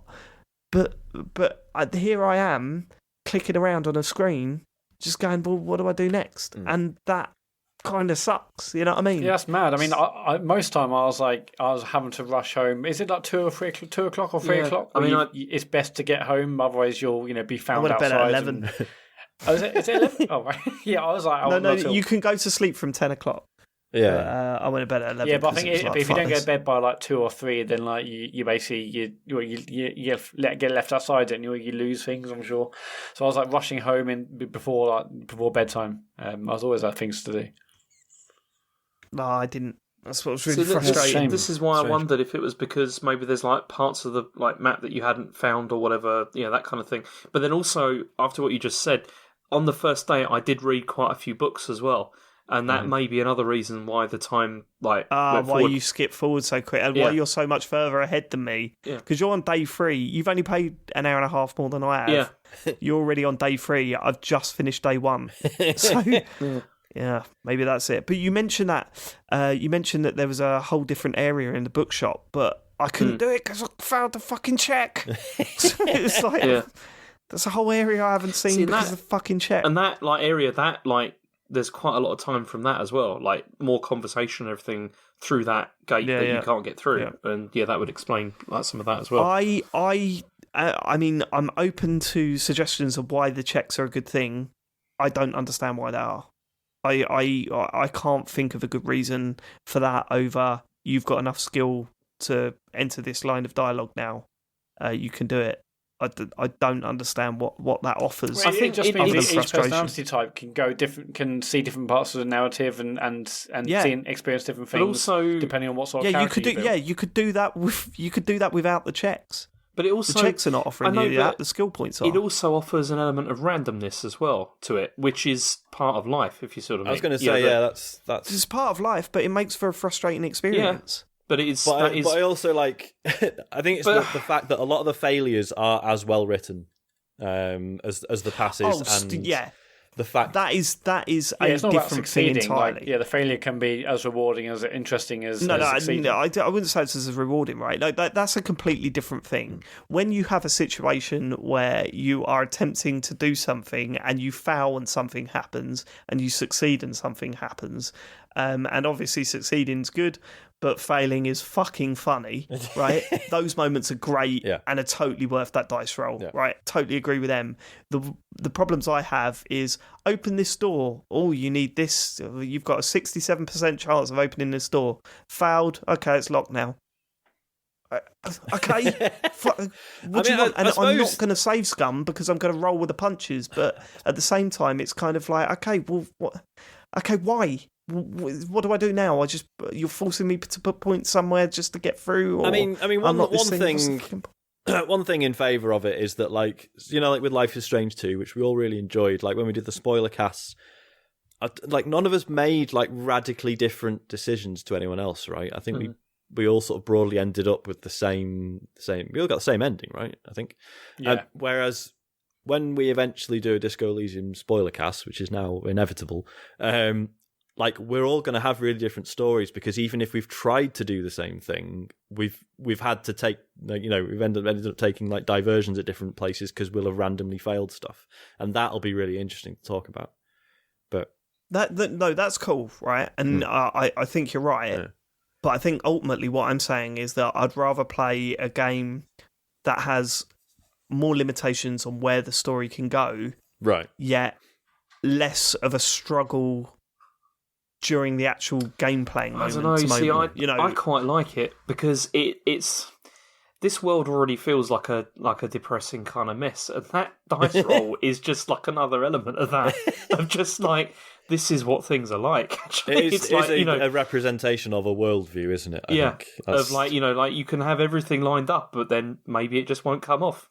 And it's, you know, and I mean, for me, it's the same thing. Like, it hasn't come off like many times as well, but I can't say it's ever like really massively bothered me. I mean, the other thing, I think I've been exceptionally unlucky. I really do. But there were ones where it was like 80% and I was like, well, finally a check that I could pass. It was like fouled. I was like, fuck off. You know, there are things like you can smoke cigarettes and have certain drinks that like improve those things as well. Yeah. It's worth doing that.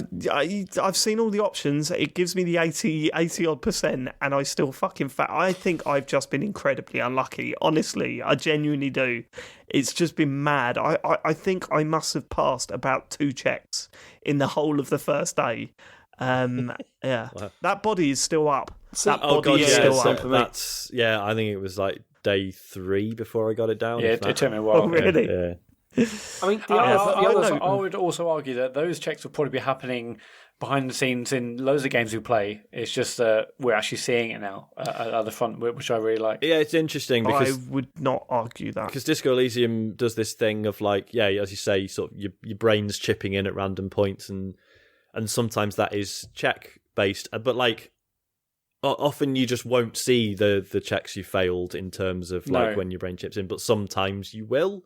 Like it'll, like, you know, if there's like someone says something that's like puzzle based, and like it'll say like logic failed, and your bit of your logic brain is just like, yeah, sorry chief, I've got nothing, or whatever.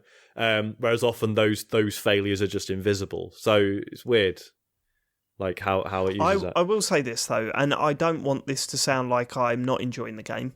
I just feel that I needed to stress those sort of frustrating moments of the game, because I'm sure there are people that will try this out and be frustrated more so than I am about this stuff.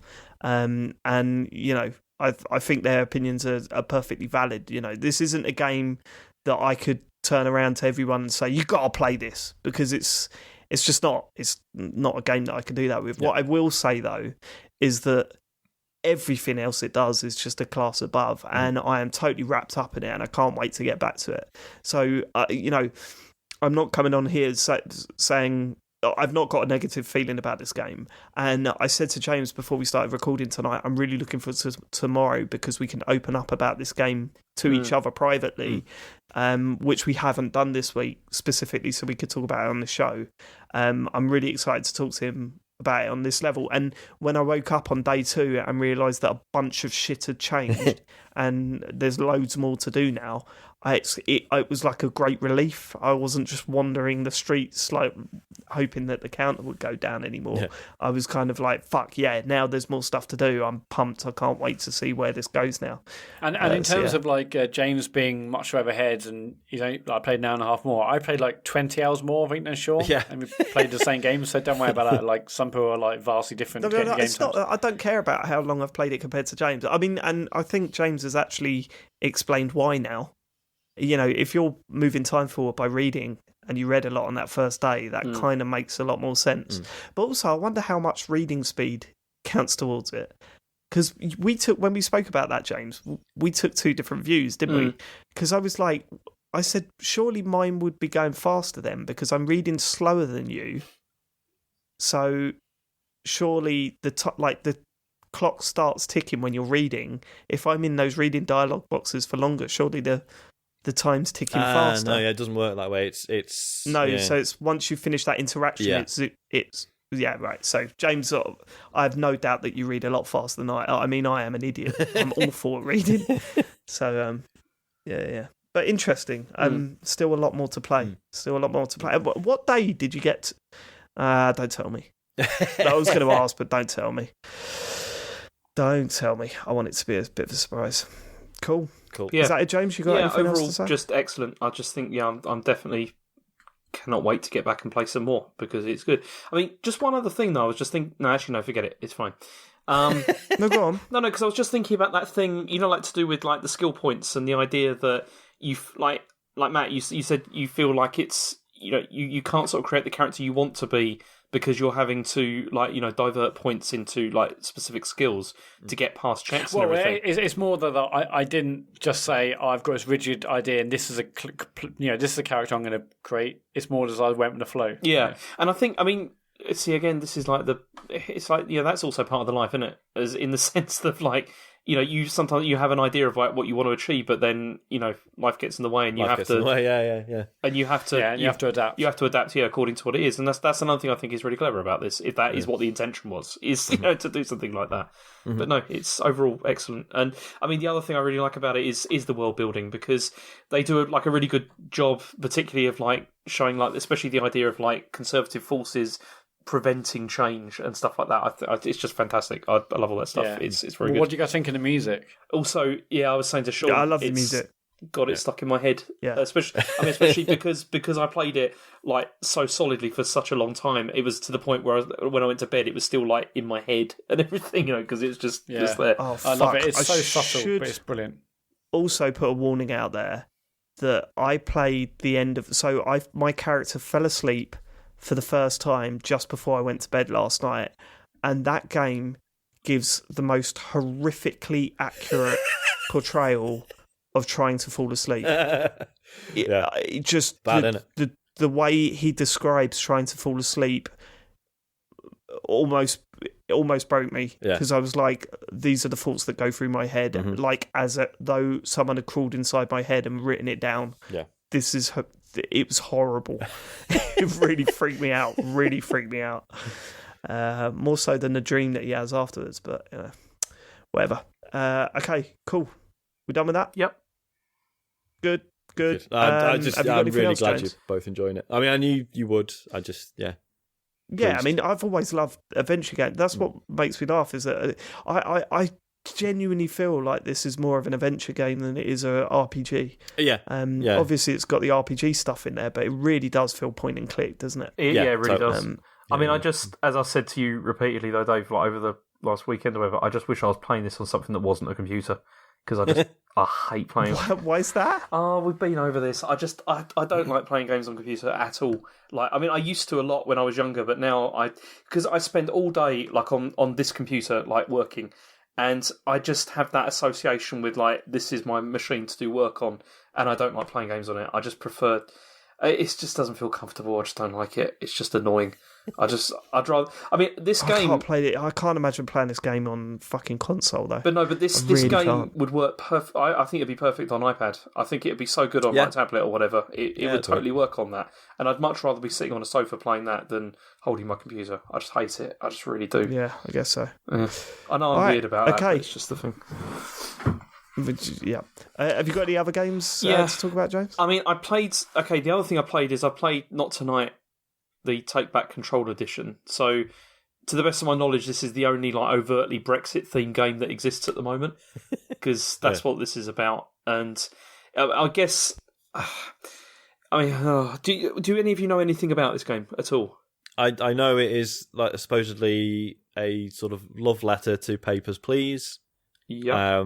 But it's about Brexit, and is it funny or is it just horrible? I can't remember. It is okay. I mean, it is funny, like in places, and like stylistically, I do think it does a brilliant job of like depicting the sort of the seedy, nastier side of Britain, like particularly when it comes to like the immigration and like the treatment of people by like government systems. Because I mean, my family have had like personal experience of this, and it really nails like how helpless you feel in the whole process.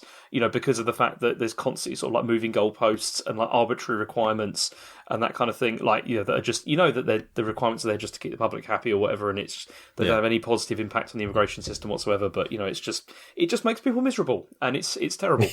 And it's so. I mean, in this you play a person who's been labelled, like, obviously it takes place after Brexit, and you play a person labelled as a person of European heritage, like in inverted commas. And so this is like you had a grandfather who was from Europe, although you were born in the UK and you've lived there your whole life, but then your papers have gone missing or whatever, so they're just calling you a European now, like, you know, because of that. And because of this like administrative mistake, you're deemed to be European, and you have to move to like this temporary accommodation, and then you have to like work to try and save enough money so that you can get like a residence permit. And the way that it works is that you work as a bouncer outside different clubs and everything, and you have to like check people's like IDs and stuff like that. It is basically like Papers, Please is the way that works. I mean, that's the only interaction that you really have is through this system. So you check the IDs and you let people in if they fit like criteria, such as like you have to look at their age, you know, whether their card's expired, all that kind of stuff. But then over time, they sort of increase the complexity by adding other requirements, like, you know, is their nation on the banned list? Like, for example, like, because in the story, there's like, you know, there's like a terrorist attack or whatever, and they just say, oh, it's like French or Italian people or whatever have done this, so then they're on the banned list, you can't let them in and stuff like that. And if you don't meet the requirement for the certain number of people going into the building each day, then you don't get paid, and then you'll lose your right to live in the UK. Like, it's the way it works. And then every like week you have like immigration officials come to like talk to you, and then you have to like pay, you know, like sort of, you know, visa fees and stuff like that, and then medical insurance and the whole thing. So those are some pretty heavy subjects. Yes. How does it handle that? Well, it's quite depressing in the way it does it, but it's also got, but in a kind of like horribly upbeat way of like sarcasm. Of you know, sort of like, you like the immigration officials are like horrible in the sense that they're just like, you know, we'll let you stay here if you manage to bring in, you know, enough cash and, you know, that kind of stuff. It's quite depressing, and this is the other thing is it's relentlessly depressing, because as the story goes on, like the political situation in the UK gets worse as well, and it's like it becomes more and more exclusionary to, you know, certain groups of people. But then you do get the chance to like join like a kind of resistance to try and, you know, sort of fight back is kind of the idea. But the problem is that the gameplay is wedded entirely to this like checking like IDs thing, and which is fine. But then it goes like each sort of section of the game takes place across a month, which means that you're doing that task maybe about, I don't know, nearly 30 times like over the time. And I get that the point of that is that like this is repetitive work, this is what this can be like, it can be awful, but then it is also still dull and repetitive, like, you know, to actually go through. And I mean, I played for about 7 hours and I eventually got like a bad ending because my character just died because I didn't have medical insurance, and that was it. I was done. And you can like from that point you can resume, but then it just resumes like about a day before, so you've got no chance to. You can't do anything about it. Die repeatedly. Yeah. So you're done. And at that point, I was just thinking, I don't really want to do another 7 hours of this to like get back to this point.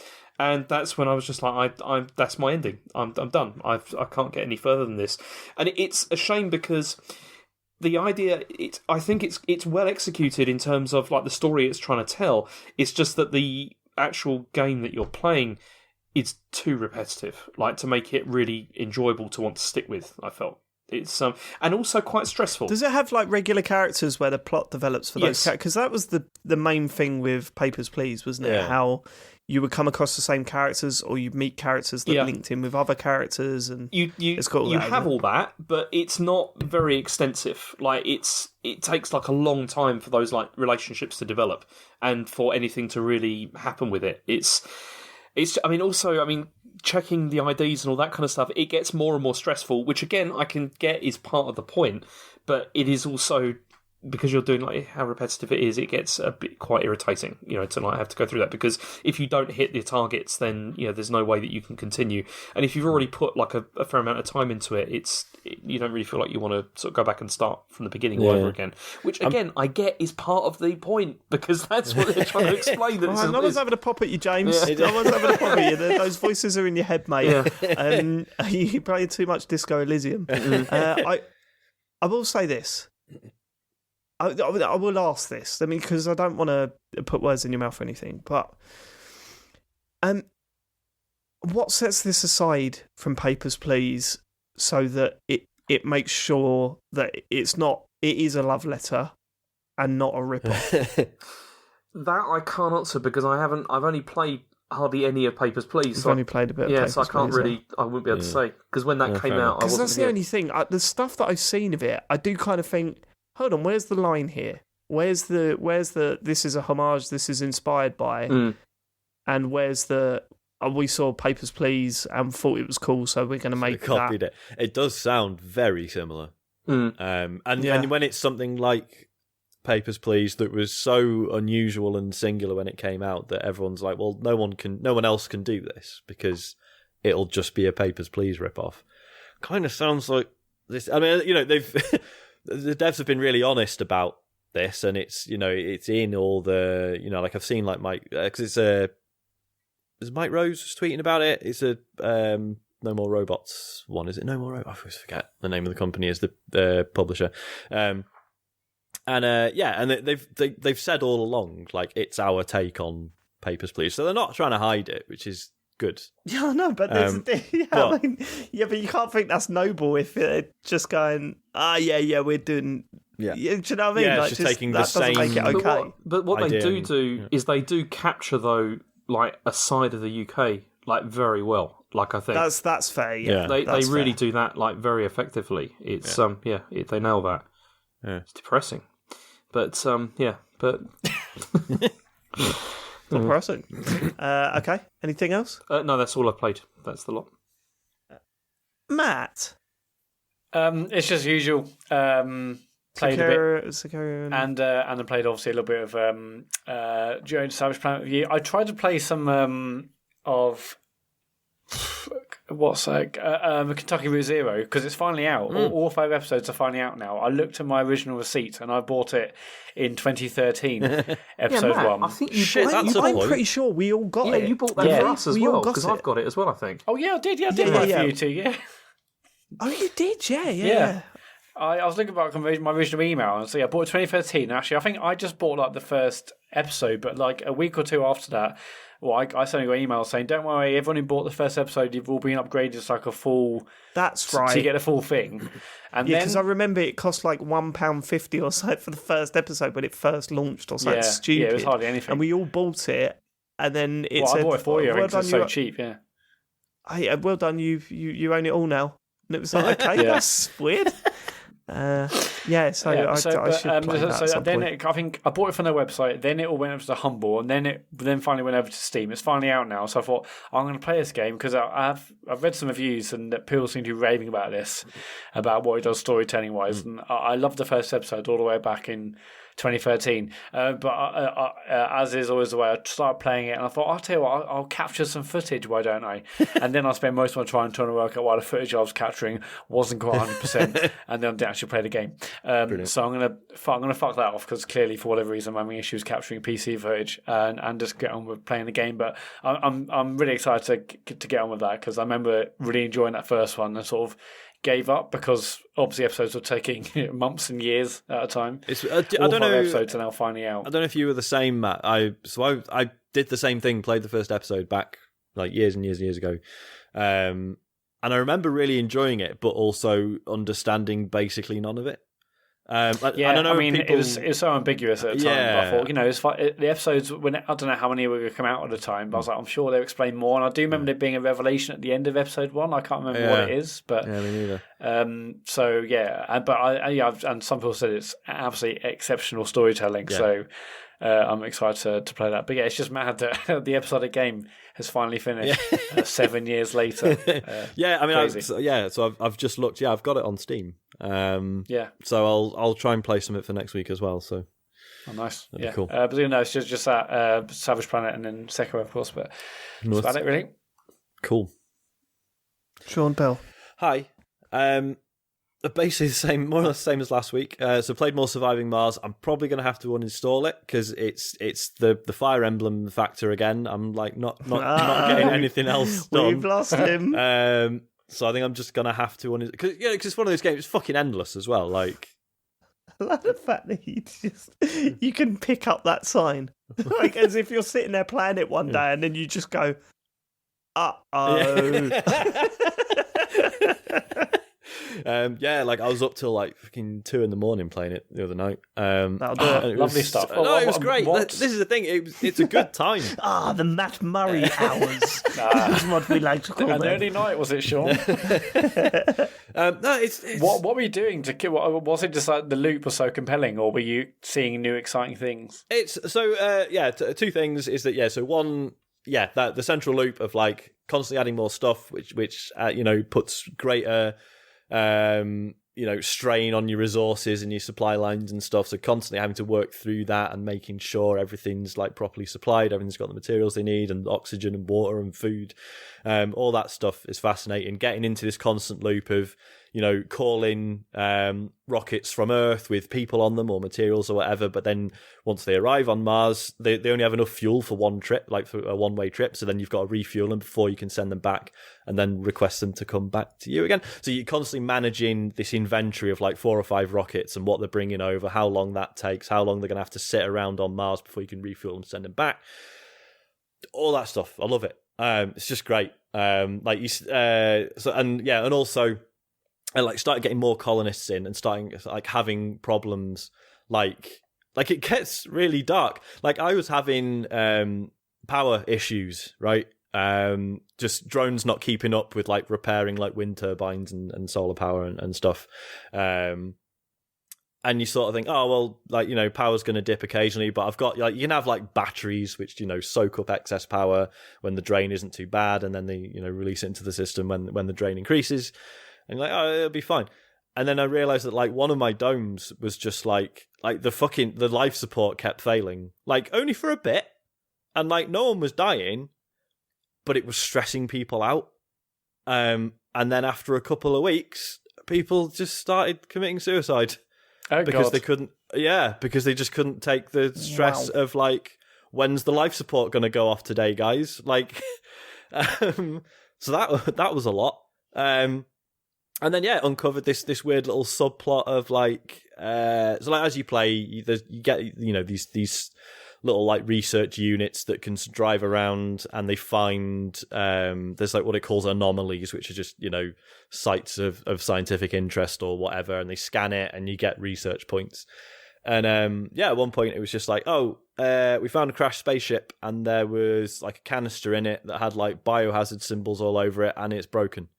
But it seems fine. It's probably fine. It's probably not a problem. And then like a week later, it's like some people have just like their blood has just started clotting all over the place, and we think it might be contagious. But it's fine. We've got a handle on it. It's fine. It's all right. Don't worry about it. We've quarantined the people. It's fine. It's fine. So is that sort of stuff communicated to everyone then, or is that just what you're told? It's what you're told. Yeah, I don't think it's. Yeah, I don't know. It doesn't really engage with like how like the people in the colony are informed about it. Right. But yeah, and then it's like another week passed, and it was like we're getting reports from Earth that the same thing's happening there, which means we've probably transmitted a deadly virus to Earth. And also because it's in like different, environmental conditions, it is spreading a lot more quickly. we should probably find a cure. So that's basically where I'm up to now, is that like I've essentially sent some mad virus to Earth via one of my rockets by accident, and now loads of people on Earth are dying, and I need to find the cure for it. I think it probably is for the best that you do stop playing this game, Sean. Yeah, it's freaking me out a bit. But aside from that stuff, it's really relaxing and nice, just building a little space town.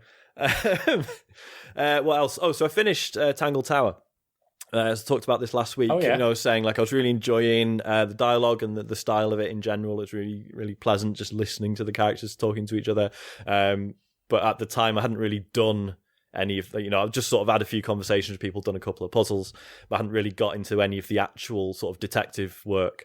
That stuff is really cool. It has this nice system where, it will point out when you've got enough evidence to really go for someone, basically, like something they have said is suspicious, doesn't line up with the evidence or whatever. So you can go back and question them.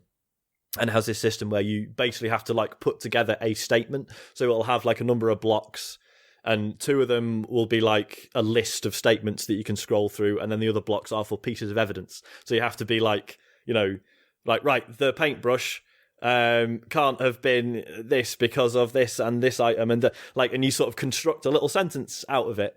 And it's clever because it's enough, because if you've already figured it out, because you've been clever, you can do it straight away. But if you are a bit clueless, there's a framework there for you to play with and be like looking at the sort of available statements you can find on this list and figure out what lines up with some of the evidence you've got. So it's enough of a helping hand if you're completely lost, but without just straight up giving you the answer. But if you have already figured it out, you can be like, yeah, I know this, I figured this out. And you can feel really clever for just knowing it straight away. So that works really well. And once you've gone through and talked to everyone, it then gets on to like, right, everyone's given us a statement about where they were at the time of the murder and how they sort of moved through. It's like, right, can we find any inconsistencies in the statement? And it sort of opens up in other ways that I won't spoil. Really enjoyed it overall. Certainly, if you've got Apple Arcade, definitely give this a shot. I think it's probably only about 3-4 hours in total. Okay, because it's also on PC, isn't it? I think. Yeah, it's on Switch as well. I think it's like 15-20 quid, something like that, which is a lot. Classic Switch touch. Yeah, I mean, you might as well get Apple Arcade if you've got iOS. Well, this is it, because this is why I ended up just getting a new iPad, because I knew the money I was going to save. Looking at the prices of some Apple Arcade stuff on Switch, it's just ridiculous. Still justifying it with that, are you? Yeah, not ridiculous. It's that's what these games are worth. It's just when there's a cheaper option, you can take it, aren't you? I'll take it. Yeah. So really enjoyed that overall. No, I won't say anything. I'm sorry. I was going to talk about the ending, but that would be a spoiler, wouldn't it? So I'm not going to do that. I think that would class as a spoiler. Yeah. The final reveal is a bit of a Scooby-Doo moment, but even that's well done enough that you're like, okay. Character you meet right at the start. I mean, is that it? Character not you quite, meet right at the start, but works in a local shop. Near enough. But even that is entertainingly done enough that you're like, that's pretty cool. And last one is, I've only played a bit of this, so I haven't got a huge amount to say. For some reason, I was overcome by brain madness, and I have purchased Final Fantasy XIV, which is the online one. Because okay. I don't know if you guys get this. I just see people tweeting about how actually great it is. And yeah, I've seen that's another game that's sort of gone through a massive redemption arc. Well, this is it. Yeah, is that one. It's fascinating. The discussions about Anthem and stuff. Because I knew the history that. So initially when it very first came out, it was a fucking disaster. It literally not only wasn't good, it didn't work. Characters would just not appear as you were running around in the world and stuff. It was a fucking mess. It's kind of disgraceful that they tried to sell it for money. But yeah, it was so bad that they killed it for a year or something, and then actually fixed it and brought it back. But they made that an in-game event.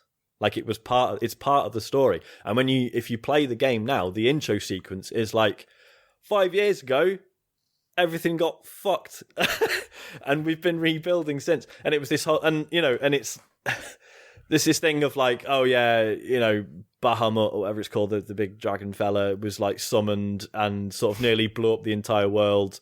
but there was like a team of heroes that stopped it from destroying absolutely everything. But it was still bad, but it wasn't like total devastation. And it's like, oh yeah, that's the people who were playing the game when this final event happened. When they before they closed the servers, there was this big story event that about 10 people probably showed up to. But and it's just really cool that that's like acknowledged in the game's it's like world. lore is actually stuff that so something that players actually went through if they were insane enough to. I mean that sort of stuff is always cool. They have a bit of that in Destiny here and there, don't they? Where they talk about events that actually happened, but that was stuff within the campaign, wasn't it? Yeah. Really, that gets referred to later on down the line. Yeah. I always like that stuff. Yeah. Isn't Final Fantasy 14 on Game Pass though, Sean? Is it? No, 15's just joined it, I think. Okay, right. I thought they added loads of them. Okay, which one's 15? So 15's the one with the boy band. Well, not actually a boy band, but the car. I like 15, man. I never. I want to load that up just to see it because there's always been. I remember saying at the time like I kind of just want to play it just to see with the car bit. And that. I thought it was supposed to be pretty good. I thought it was supposed to be a good game. It's there's a really good episode of Kane and Rince about it, where there's a lot of conflicting opinions. Yeah, all right. But it's unlikely.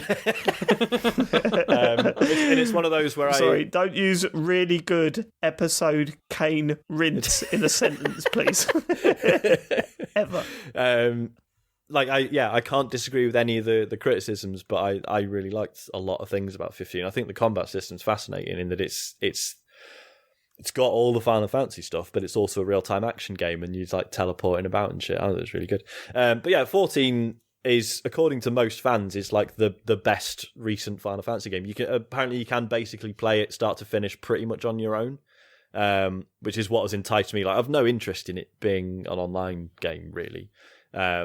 But yeah, apparently it's wicked. So I mean, I've played about an hour and it was all just stupid fetch quests because it's an MMO. So does that got a subscription? Is that what you bought? Yeah, that's one thing that it seems really archaic about it is you have to pay a tenner a month to play the fucking thing. So did you buy the game and you're also paying a sub, or was it like a free download but you're paying a sub? So I still had the base game from years ago. I think it came free. It might have been a Twitch Prime thing, or I can't remember, a Humble Bundle or something like that. Apparently the base game is pretty good, and apparently the expansions are amazing. Because the most recent one, Shadowbringers, Yoko Taro worked on it of Nier and Nier Automata fame, and apparently the story's incredible. So I'm looking forward to getting to that stuff. So I bought the expansion, which is like, I think you just buy Shadowbringers and that includes all the other expansions. And then it's like a tenner a month on top of that. So It hasn't been a huge amount of money, but it does piss me off a bit that like, it's not that I mind paying for a sub, but it's like I feel stupid playing anything else now because I'm like, I've paid especially you're paying money. Yeah, like I've paid money to play this game, and if I don't play it this month, it will still cost me money whether I play it or not. And that seems really archaic now. Like I don't think there's many games really get away with that stuff unless it's like a battle pass or something which feels optional. I'm intrigued to see where that goes. Maybe in a month's time I'll be like, what the fuck was I thinking? But we'll see, I guess. But yeah, that's it for me. Cool. Right. Before we move on to emails, I got to ask, who's seen Uncut Gems here? Yes. I have not. You seen it? I haven't, no. Right. I'll say this. If you want to watch that film and you heard us talk about Disco Elysium, right, just make sure you finish one before you start the other one, because I'm halfway through Disco Elysium and last night I watched Uncut Gems. That's too much head fuck in the space of a week. It completely threw me. Like last night, I was practically shaking because there was too much going on in my fucking brain. So, just little public safety warning. I really haven't there. seen Uncut Gems, but my god, it's like stressful from the first second, and afterwards you're almost like, okay, exhale. We had a hilarious moment. I asked film. we should have tweeted it really, but I had a hilarious moment where the credits rolled in that film and Joe just went, well, that was a load of old shit. And I was like, and I was still sweating. So it's kind of like, Jill wanted me to turn off in the opening credits. Like, if this is like this the whole way through, I can't do it. It's like, no, let's just Let's stick with it. It is mental at the start. Brilliant. It's worked so well. Yeah. So have you seen it, James? No, I've not. No. Yeah, you should. James, I think James would hate it. Right, that's my prediction. James would hate it. Right, okay. Should we get to emails? Yeah. Emails. If you want to email us, send an email to podcast@thecomputergameshow.com. Joe in Seattle says, my friends and I were talking about the idea of a tennis game, not literally the sport of tennis, but a game where you do essentially the same thing over and over again, but it's still constantly fun to do time after time, like tennis, if you like tennis. The matches or gameplay are just so varied and engaging, it always feels fresh and rewarding.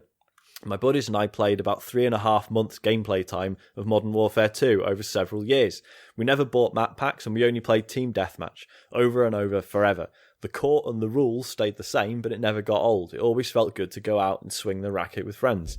Do you or have you ever had a tennis game? See, I feel like the answer to this should be like fighting games, but fuck that.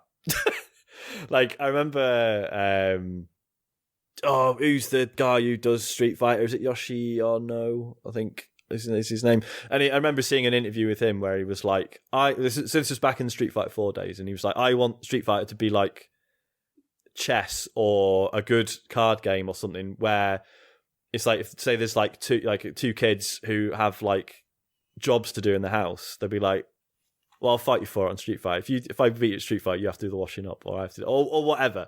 And I liked that idea, but I just find the reality of learning a fighting game miserable. Yeah, exactly. There's always going to be one person better than the other. Exactly, and in that situation. And from what I've seen, they're usually dickheads about it. So, so yeah, it's not interested. I can't think of a better example though. Rocket League is the example, and I'll tell you why, right? Because I have played that game for what must be over 1,000 hours now, right? I'm not joking; it must be up there. It's essentially the same game. There's no modifiers to the game modes that I play. There's no change in, they bring out a new course for it. It's just stuff. Different colours. It's not like the boosts appear in different places or it's a different size or anything. Occasionally they try that, but then they pull out that rotation pretty quickly. Every night I will sit and have a few games, and every night something will happen in that game to remind me why I'm still doing it. I sent a video to John this morning of a save that I made last night because it's still amazing to me. that stuff, those little moments are still amazing to me. It's just this replaced me playing football games on a regular basis, because that would be my game. I would play FIFA. I would play, online seasons constantly. Before that, it was Pro Evolution against my friends. I would just constantly play football games throughout the year. Once Rocket League come out, it was like, why am I playing football games? This feels more like playing football. Rocket League feels more like playing football than playing football games than FIFA does. But easily. Because FIFA, you're pressing a button to make the ball go from one player to another. Sometimes it works, sometimes it doesn't, right? Where in Rocket League, you have to put a lot of skill into making the ball go to where you want, and even the slightest error that you makes the ball go in a different direction, or you miss it, or it's whatever. Like, it's the equivalent of having like fine control over the foot, isn't it? It's exactly. And it's, tactical, beautiful. That's my tennis game. Although I do like tennis games. I wouldn't say I hate tennis. I'm not a massive fan of tennis. But tennis games are always really good. Tennis on Dreamcast was unbelievably good. Yeah, and Top Spin on the Xbox was fucking incredible. That was also good, yeah. The Mario one came out was it last year, year before? Let's not. It's good. Nah. Anyway, does Minecraft I never played it, so I don't know if it does. I think that's too varied. Yeah, the world changes, so much change, isn't it? Yeah. James, have you got one that's like a staple game that you keep going back to? Typewriter? Yeah. Obviously FIFA, because I do go and play that. I still play that every day. Yeah. I'm still into that. Yeah. Multiple versions. You're totally different to me, because I despise FIFA because I play it. I exclusively play it online, but you exclusively play it offline. I just play career mode. That's all I care about. It's and that. You just want to see Chelsea Get to the top of the lake. I enjoy that. I still enjoy playing that, even though it has got loads of flaws. I mean, recently I've been posting like pictures of like videos of some of like the weird bugs that there are in the game. The bugs are insane. Yeah, some really, really weird ones. Have you seen the one where if you reposition the wall slightly, or if you change the free kick setup, the referee goes crazy with the line that he puts in front of the wall? You know, the invisible spray? Yeah. Or the vanishing spray. It sort of just puts a line from the goal, like from one goal to the other, instead of across where the players are lining up for the wall. It just looks fucking weird. Of course, it stays there for a little while until it fades out, but there's some weird bugs. I mean, this version this year has been the buggiest one I've ever seen. Like, I mean, I showed you that one where I had the I thought I had 12 players. The goalkeeper I thought I had 12 players on the pitch. Another player. Yeah, it's like there was just another player. And then like he was just there. I was like, okay, I've got 12 players for some reason, although it was just one guy just standing there. And then I started the next game, and I was wearing like a chain shirt, and I was like white instead of blue. And this player was still there, like just wearing a blue one, and it just looks. It's just really, really odd. Like just loads of weird stuff. And there's other bug where all like the Premier League branding was still on the screen. It's on the screen from the main menu. Yeah, they did like the splash screen, just loads of weird stuff like that. But yeah, but then also I was thinking like in terms of like going back and it feeling like maybe not fresh and rewarding, but I mean we played a lot of like Rainbow Six like over the years in terms of like just keep going back to that over and over again.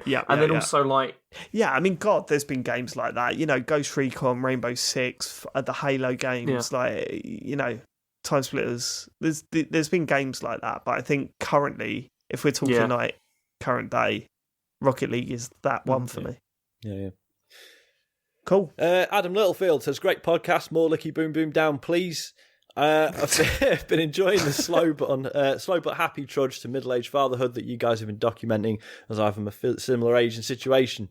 When James and Dave mentioned Knack 2 and the Lego games this week, it made me wonder two things. Firstly, when my kid plays those kinds of games, brackets, he is 4 and hates cutscenes already, which makes me wonder who those cutscenes are for, he plays them. He doesn't go to the start and the end of each level, doesn't care about points, he likes climbing up stuff, then jumping off it, and just experiencing the world. It's a joy to watch. When I first started playing games, it was C64, side-scrolled, parrot fashion to win stuff. Anxiety and the need to finish things continually. So, do you think that as generationally players play games differently, and as the tech improves, we're heading towards a world of infinite sandbox? Is GTA 5 going to be the geared dot that NES Mario was for me? Secondly, and related to that, before playing Chase the Hulk for hours with my kid instead of trying to get every gold brick, my gaming watershed moment was definitely Dark Souls. It rewrote how I played games by teaching me I couldn't win every time. I would lose things and they would be irretrievable, and it was okay to lose these things. Do you guys have similar games that came along years after you'd settled into gaming habits and moved the goalposts for how you played? Sorry for the two-parter, the show's an absolute treat every week. I'd have mentioned this to James when I saw him crossing the road with his family, but I didn't because I was drinking a can of Stella. I presume he was going to Nando's to avoid the fans. Is that a joke? I don't know. I'm a bit worried. But I hope not. Yeah. Did he see you crossing the road? Adam, you should have said hello to him. Yeah, he's a people person. Loves it. So the first part, like I can't even imagine what it's like to, for your sort of gaming education, for want of a better term, to start now. Like, because as he says, like, what do you mean? Well, because we started with there was only about 3 genres, and it was all a lot more manageable. But to be 4 years old and like it says, like to be 4 years old and GTA 5 exists, not that you should be allowed to play it. I can't even imagine. But it's no different to when we were kids and our parents would tell us about how there was only 2 channels on the TV or there was no TV or whatever, and you're just like, what the fuck were you doing with your time? I don't think you notice it, but that curiosity and style of gaming, that way to play video games is still alive. You know, and that's why Minecraft was such a big thing. Yeah, absolutely. In my opinion, because back in the day when we were playing games, like you look at GoldenEye, all right, we were a little bit older, we weren't 5 back then, we were like in our early teens or whatever. GoldenEye come out and we spent ridiculous amount of hours going over the same levels, trying to find glitches, trying to find little rumours about. I remember getting the sniper, going to the dam and zooming into that little island and just thinking, what the fuck is over there? Just like completely exploring levels.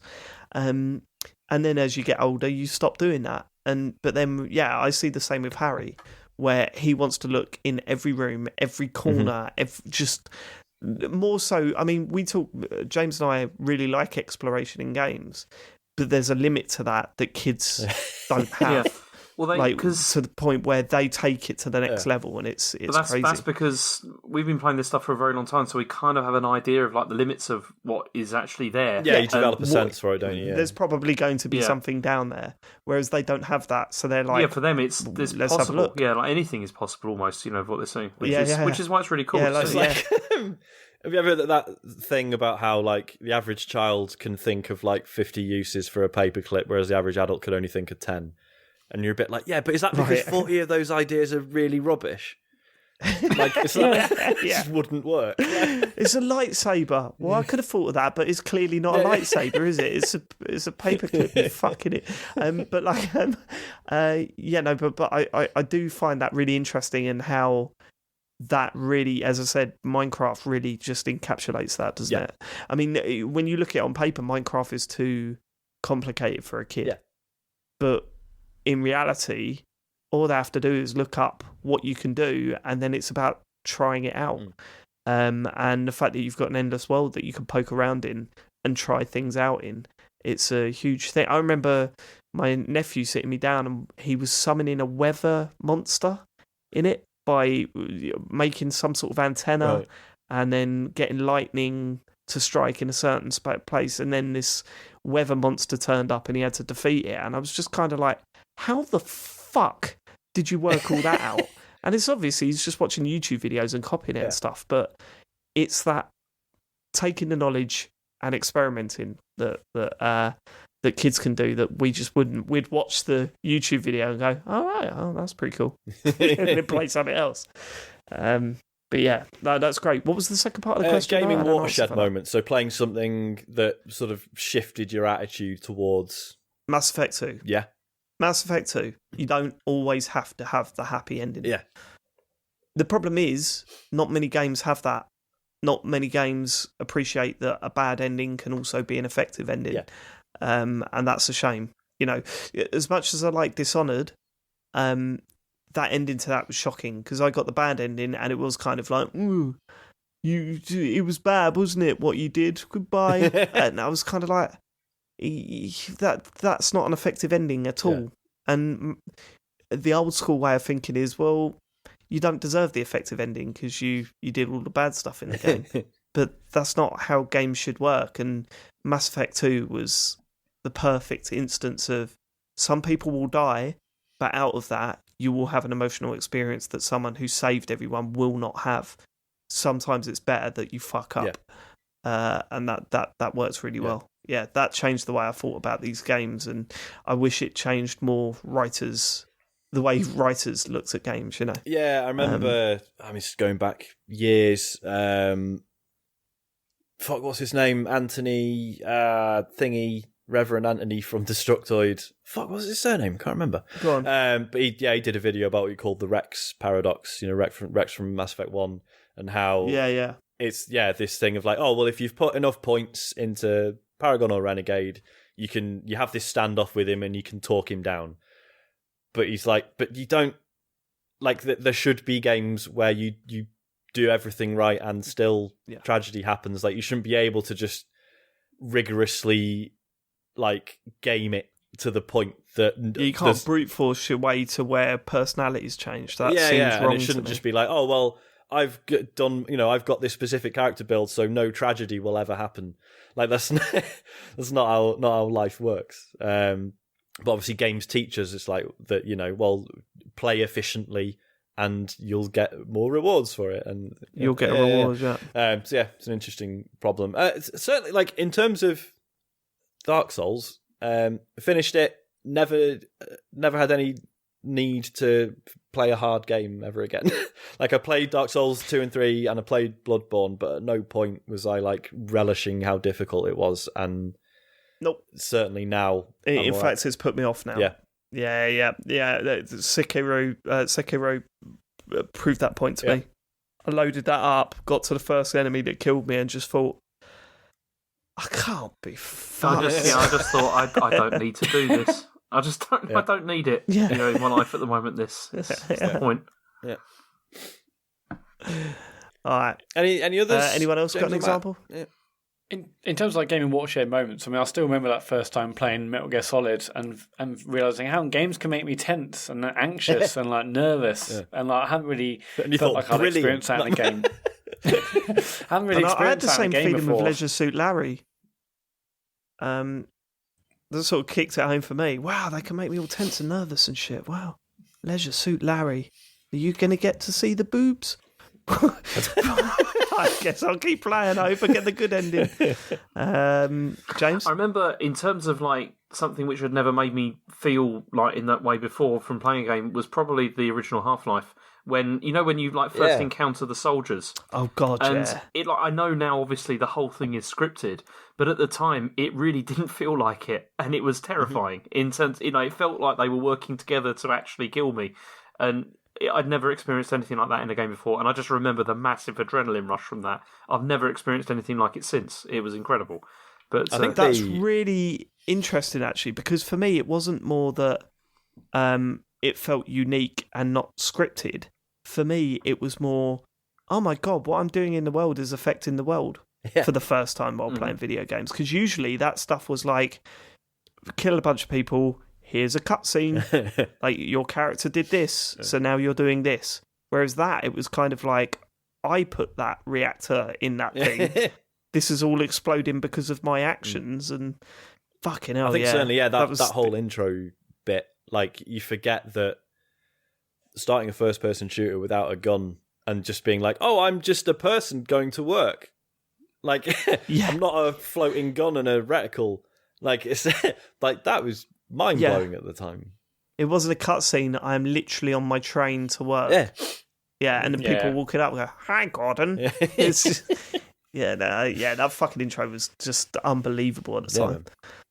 What game? Yeah. Right, last email is from Maria Mendieta. She says, Dear podcasting savants, as always, great work with a consistently hilarious podcast.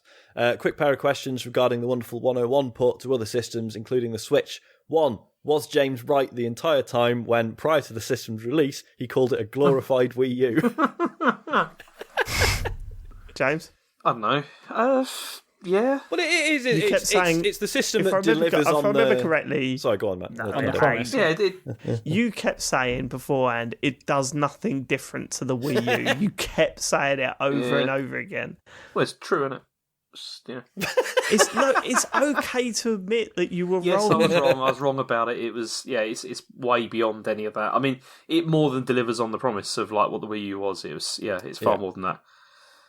You were wrong, you fucking idiot. Like, Part 2.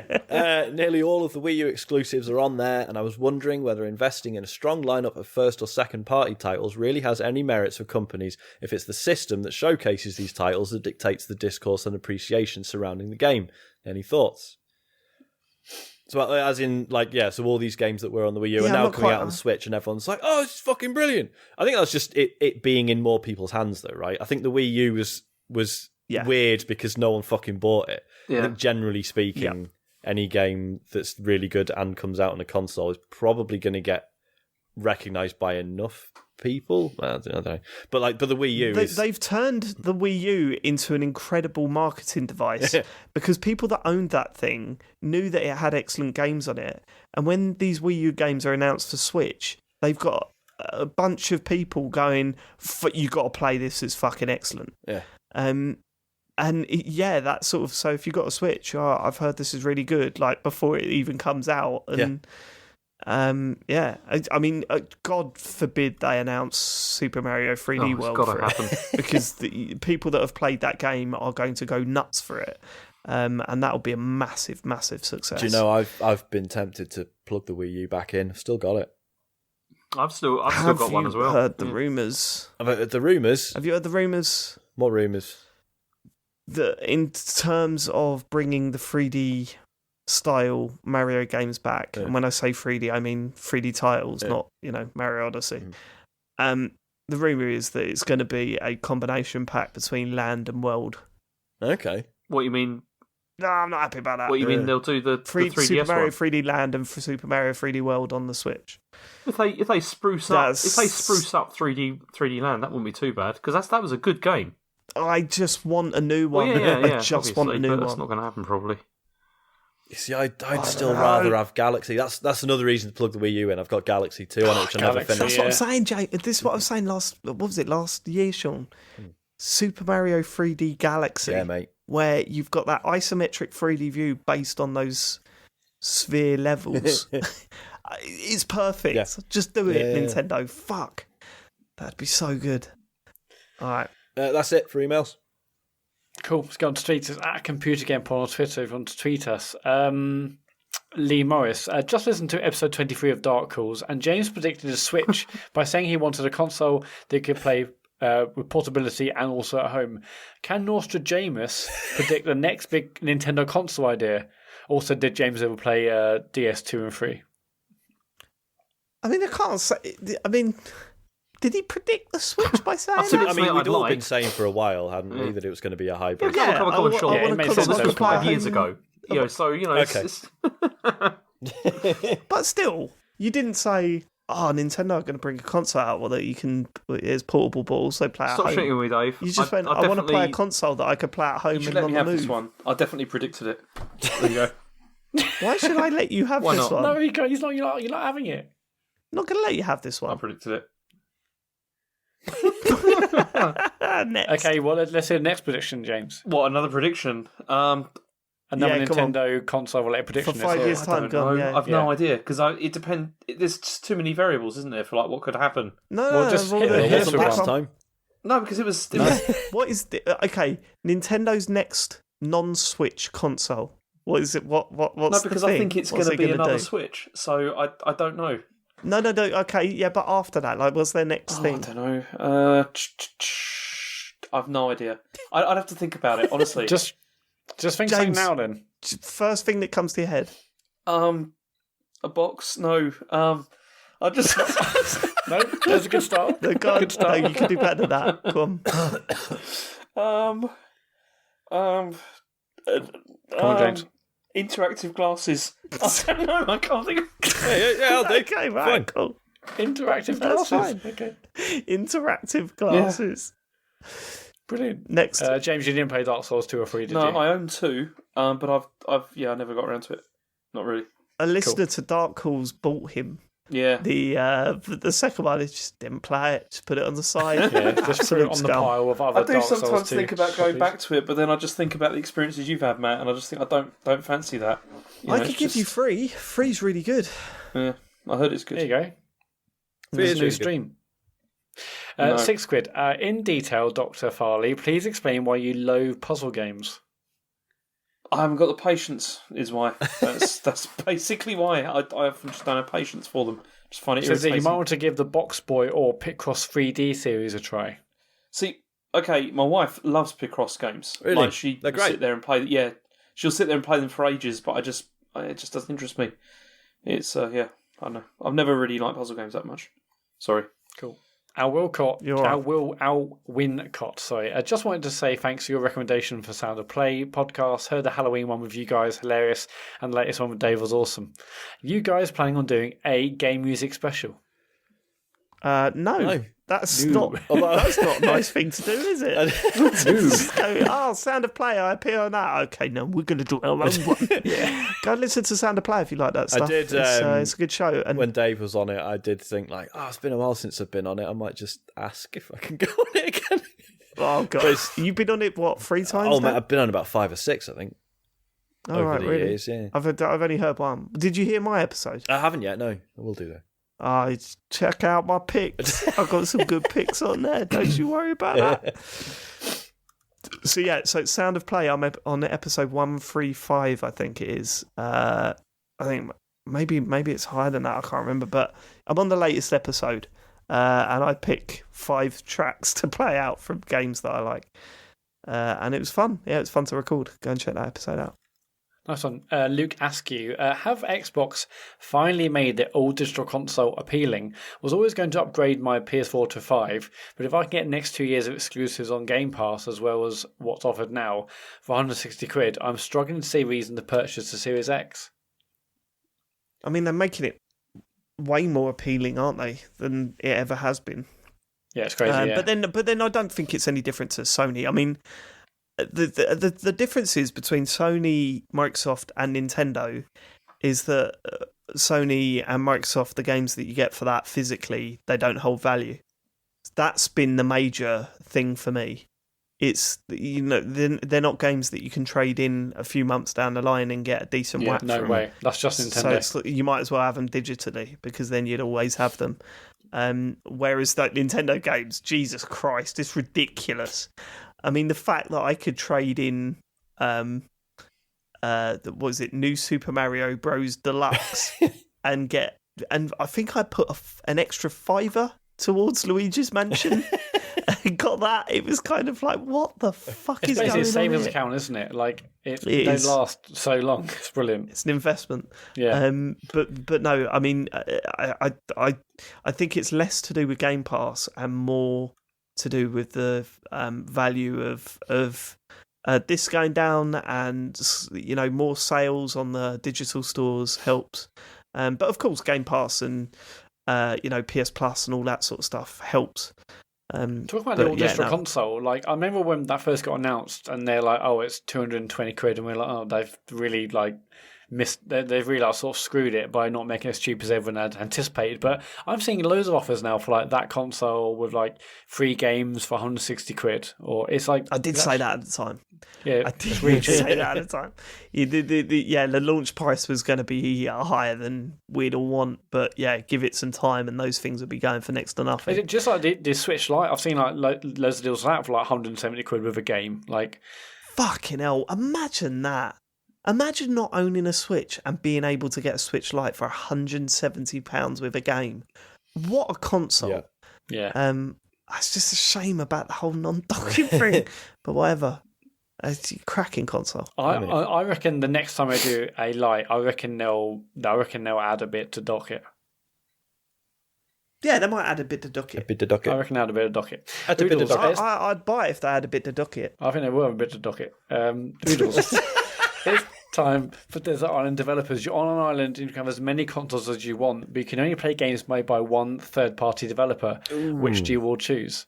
My first thing is, I'll say Rockstar. There's Rockstar, probably, but then there's big gaps. There's huge gaps in the games they release. Mm. Yeah, but they're not games that you play repeatedly. So is he saying we keep getting the new stuff, or just that we have the back catalogue and that's it? He said you can only play games made by one third-party developer. So I read that as you'll get shipped new games. Somehow. Wait, hold on. Drone. Rockstar bring one game out every 3 years. If that. 3 to 4 years. But I'll play GTA Online in the meantime and then wait for the new Bully or something. That's too much. I'm thinking about what other big third-party developers. I don't want to play Ubisoft games. Although there's lots of them. Maybe that's the variety. Although the model seems quite similar. I might go for the model's pretty similar. See, in terms of sheer consistency, Platinum are tempting, but I don't know. They're quite one note, aren't they? Like they are. Their games are quite similar. Yeah. Whereas the wisdom in someone like Rockstar is that actually there's tons of shit you can do in any one of their games. Bungie wouldn't be a bad shout. They've released one game in God knows how long, but you play it. Well, Activision wouldn't be. Is it Activision? Activision only got Call of Duty, right? No, because they did have Bungie, but now Bungie is separated. Yeah, split. Yeah. They've because Activision, you've got Blizzard as well. So you got WoW, you got Diablo, you got them games. You've also got Call of Duty. You've got Overwatch, Tony Hawk's. Yeah, Overwatch. Yeah, actually, maybe Activision's the one. There's a lot of games. Yeah. Acti Blizzard. No, I'm going to go for Sega. for obvious I'm reasons. surprised. I'm very surprised. Get all those great Sonic I games. thought you would have gone for EA. Yes, it's all those. It's all the Sonic games because you can also then be part of the Sonic cycle as well. Of they're releasing a new one, get excited, and then it's awful. It's yeah. I thought you were going to go for EA. Yeah, Well, get him FIFA every year. that's The true. amount of time you put into and it. Anthem. An Anthem. Yeah. Anthem, yeah, definitely Anthem, yeah. Yeah, you could just get into Anthem finally. And Bejeweled, I could play that as well. Yeah, all the Should be Top good. Cat Peggle. stuff. Get a bit of Plants Peg. vs. Get a Zombies. bit of Peggle in there. I'm trying to think if Square Enix would be a good shout, but they've been fairly dry for a while now, haven't they? Kept quiet, Yeah, man. it feels like they're building up to something. I'd hope so, yeah. Um, Well, Avengers, I think that's yeah. basically it. Yeah. Speaking of Sonic, it's half term next week, and Elodie and I are going to watch the Sonic movie. And actually, nice. the reviews have been actually really positive. Haven't they? Yeah, I'd heard which is this. crazy.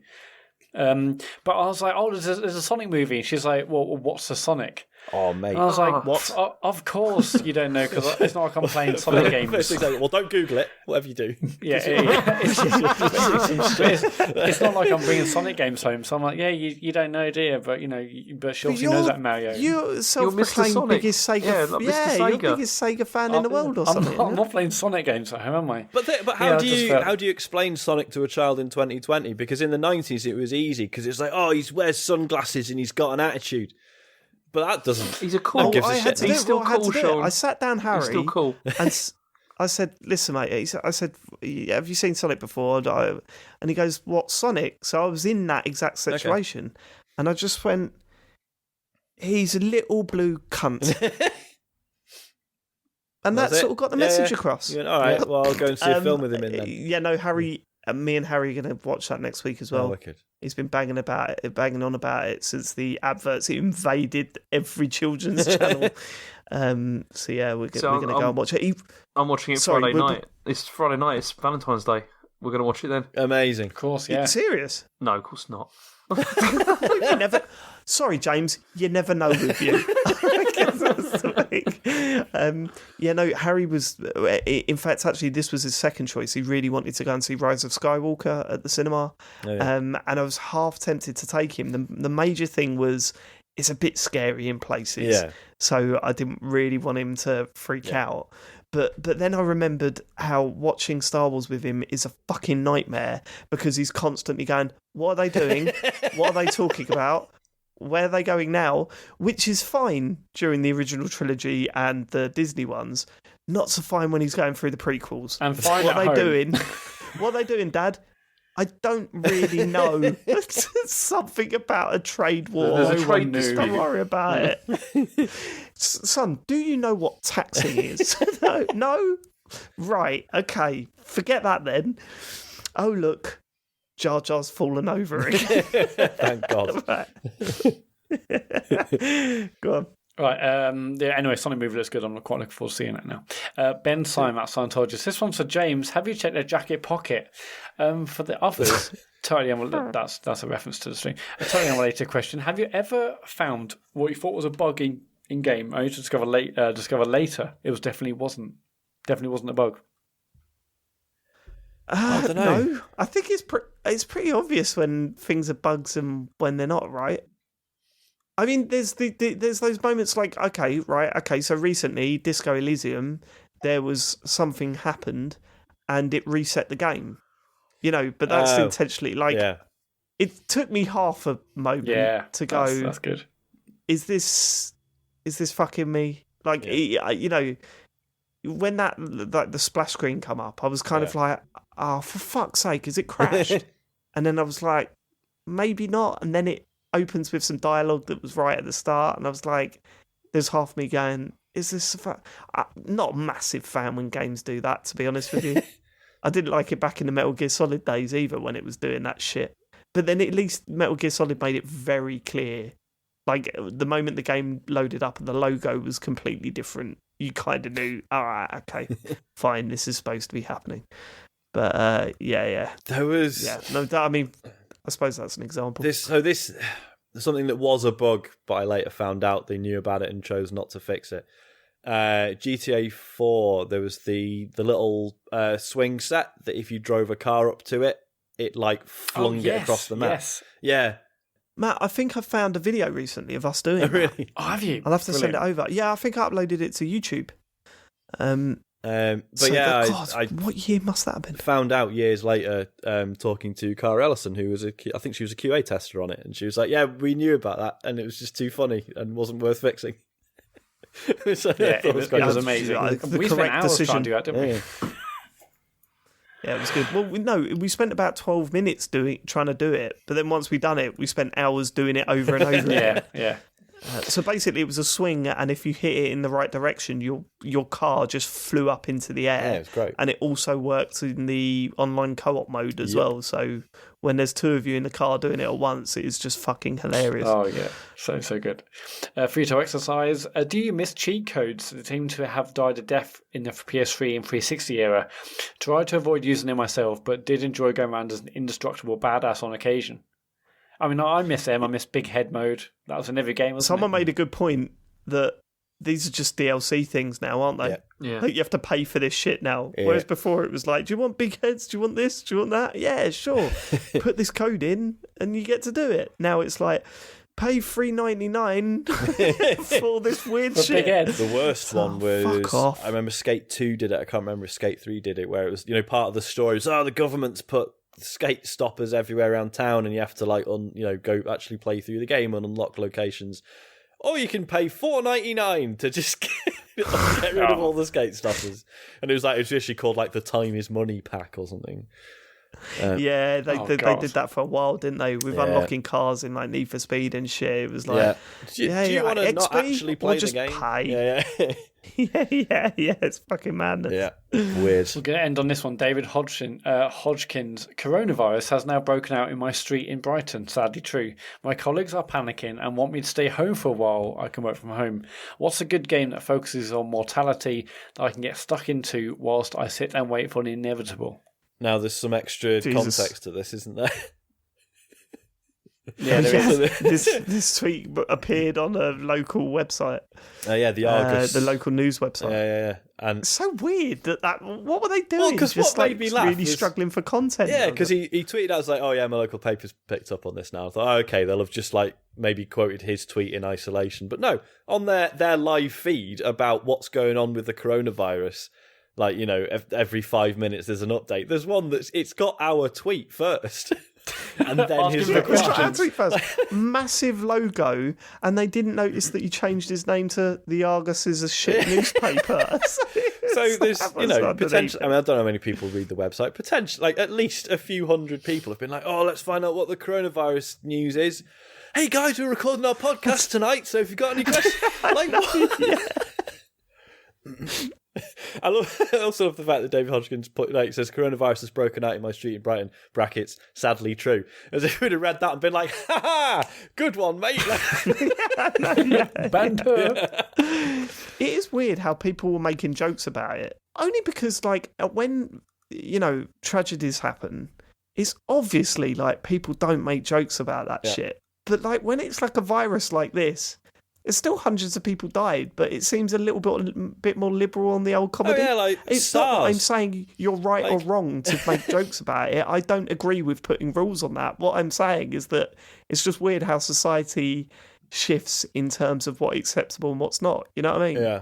It's bizarre. I think a lot of it is just like, oh well, it's not really happening here, so it's fine. Like, yeah, it's sort of short-sighted, bizarre. really. But yeah, Have I told you how I've got family that are affected by it? I really know.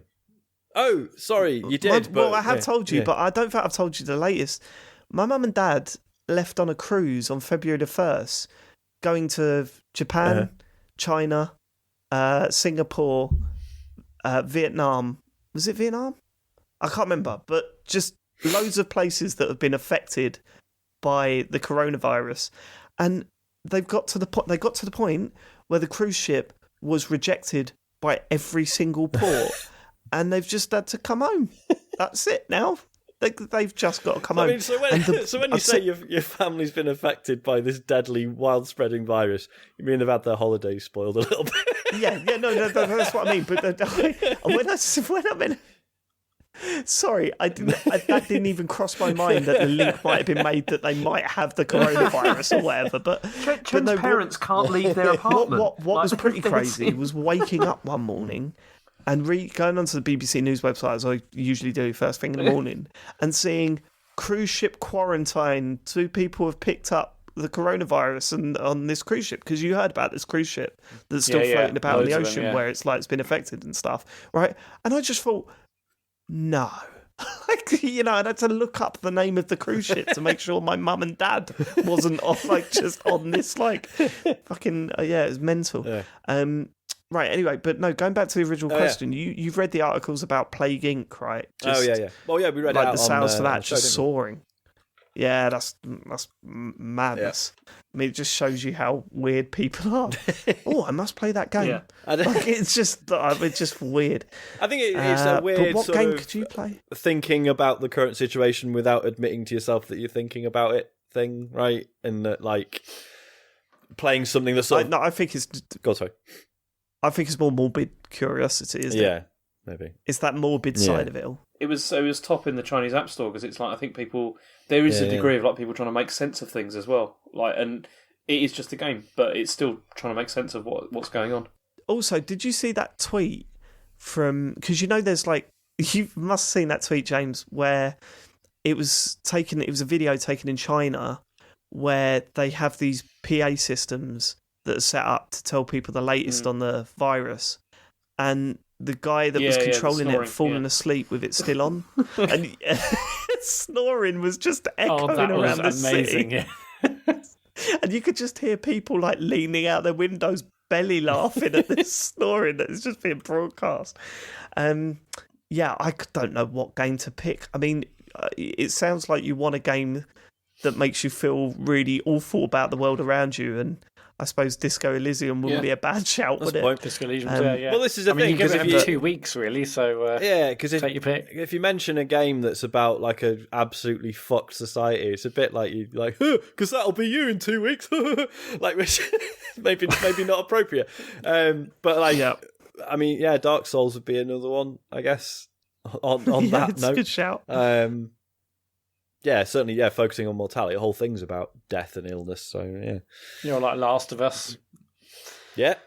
Last of Us, God, yeah. No, that's an excellent choice. I mean, it's a horrendous choice, but also an excellent choice. Great idea. Plato Innocence, that's another good one. That's on Game Pass. Yeah, I need to sort that out. Yes, you do. No interest, baby. Too much stuff, baby. Right, okay, should we... That's it for tweets. Should we do socials, Matt? Yeah, James is definitely... Oh, no, James, you're not streaming, are you, on Friday? Probably not, no. Are you going to do another one in a week? Or? Yeah, I'll be back. I mean, just probably not... I don't know. All right, Arnold. I don't know, maybe Thursday. Maybe I'll do that instead. I don't know. It depends on you, Matt, because you're on there all the time, aren't you? No, I'm not anymore. Fuck that shit. So Thursday, James? Yeah, all right. Go on then. Oh, no, okay. No, I can't. James is streaming Thursday. Thursday. I can't. I'm going to the cinema on Thursday. Can't do that. No, I can't do that. Fucking hell. Quick, I need an excuse. I'm going to I'm busy. Lamp TV Curtain store. A box. Interactive glasses. Okay. How about Saturday? I could do that. Is that okay for you listeners? Yep, they've all said yes. So Saturday at 9 o'clock, James and the trolling chat are back for more LA Noir VR case files. Do not miss it. That's Saturday from 9, and I'm back on Sekiro Sunday at 8:30. I've not given up on Shenmue 3 either. I'll get back to it, but just trust me, my life is a fucking mess at the moment, and I've either been too tired to stream or really not been in the mood to stream. So I will get back to it. I'm starting to push through this rather shit period. So yeah, hopefully I can get back on at some point. If not this week, then next. Sweet. So yeah, James Saturday at 9, me Sunday at 8:30, and then if you have Amazon Prime, you also have Twitch Prime, and with that you get one free subscription every month. We'd really appreciate it if you went over to our channel, gave us your free monthly sub. Doesn't cost you a penny, and if you do it while we're streaming, we'll give you a shout out. Apart from James, because he'll be fighting with the chat, so he won't see it. We're on Patreon, patreon.com/TCGS. You can support us there, support what we're doing over here by pledging. There's like exclusive monthly podcast. You get early access to our videos. Other stuff as well. We'd really appreciate it. And it's thecomputergameshow.com for everything else. Rezzed, we're obviously doing a live show on Saturday, the 28th of March. We've got the meet. I've booked like a place in the Minories pub for the meet afterwards. There are more details coming out soon. But yeah, the Minories is where we're going to be having our drinks and meat, and Sean eating a Hunter's chicken or something. Mate. No doubt. But I've got a section at pub board of 20 to 30 people. So that should be fun as well. That's it. Wicked. Cool. And we will catch you next week for more video game chat in Benhu. Oh, what? Not again. Fucking sick of it. Actually, no. Sorry. Right at the start of this episode, basically I said some words, and maybe I was, it's quite emotional. I just want to say that I meant every fucking one of them. Thanks for living it. See you next week. Goodbye. Goodbye.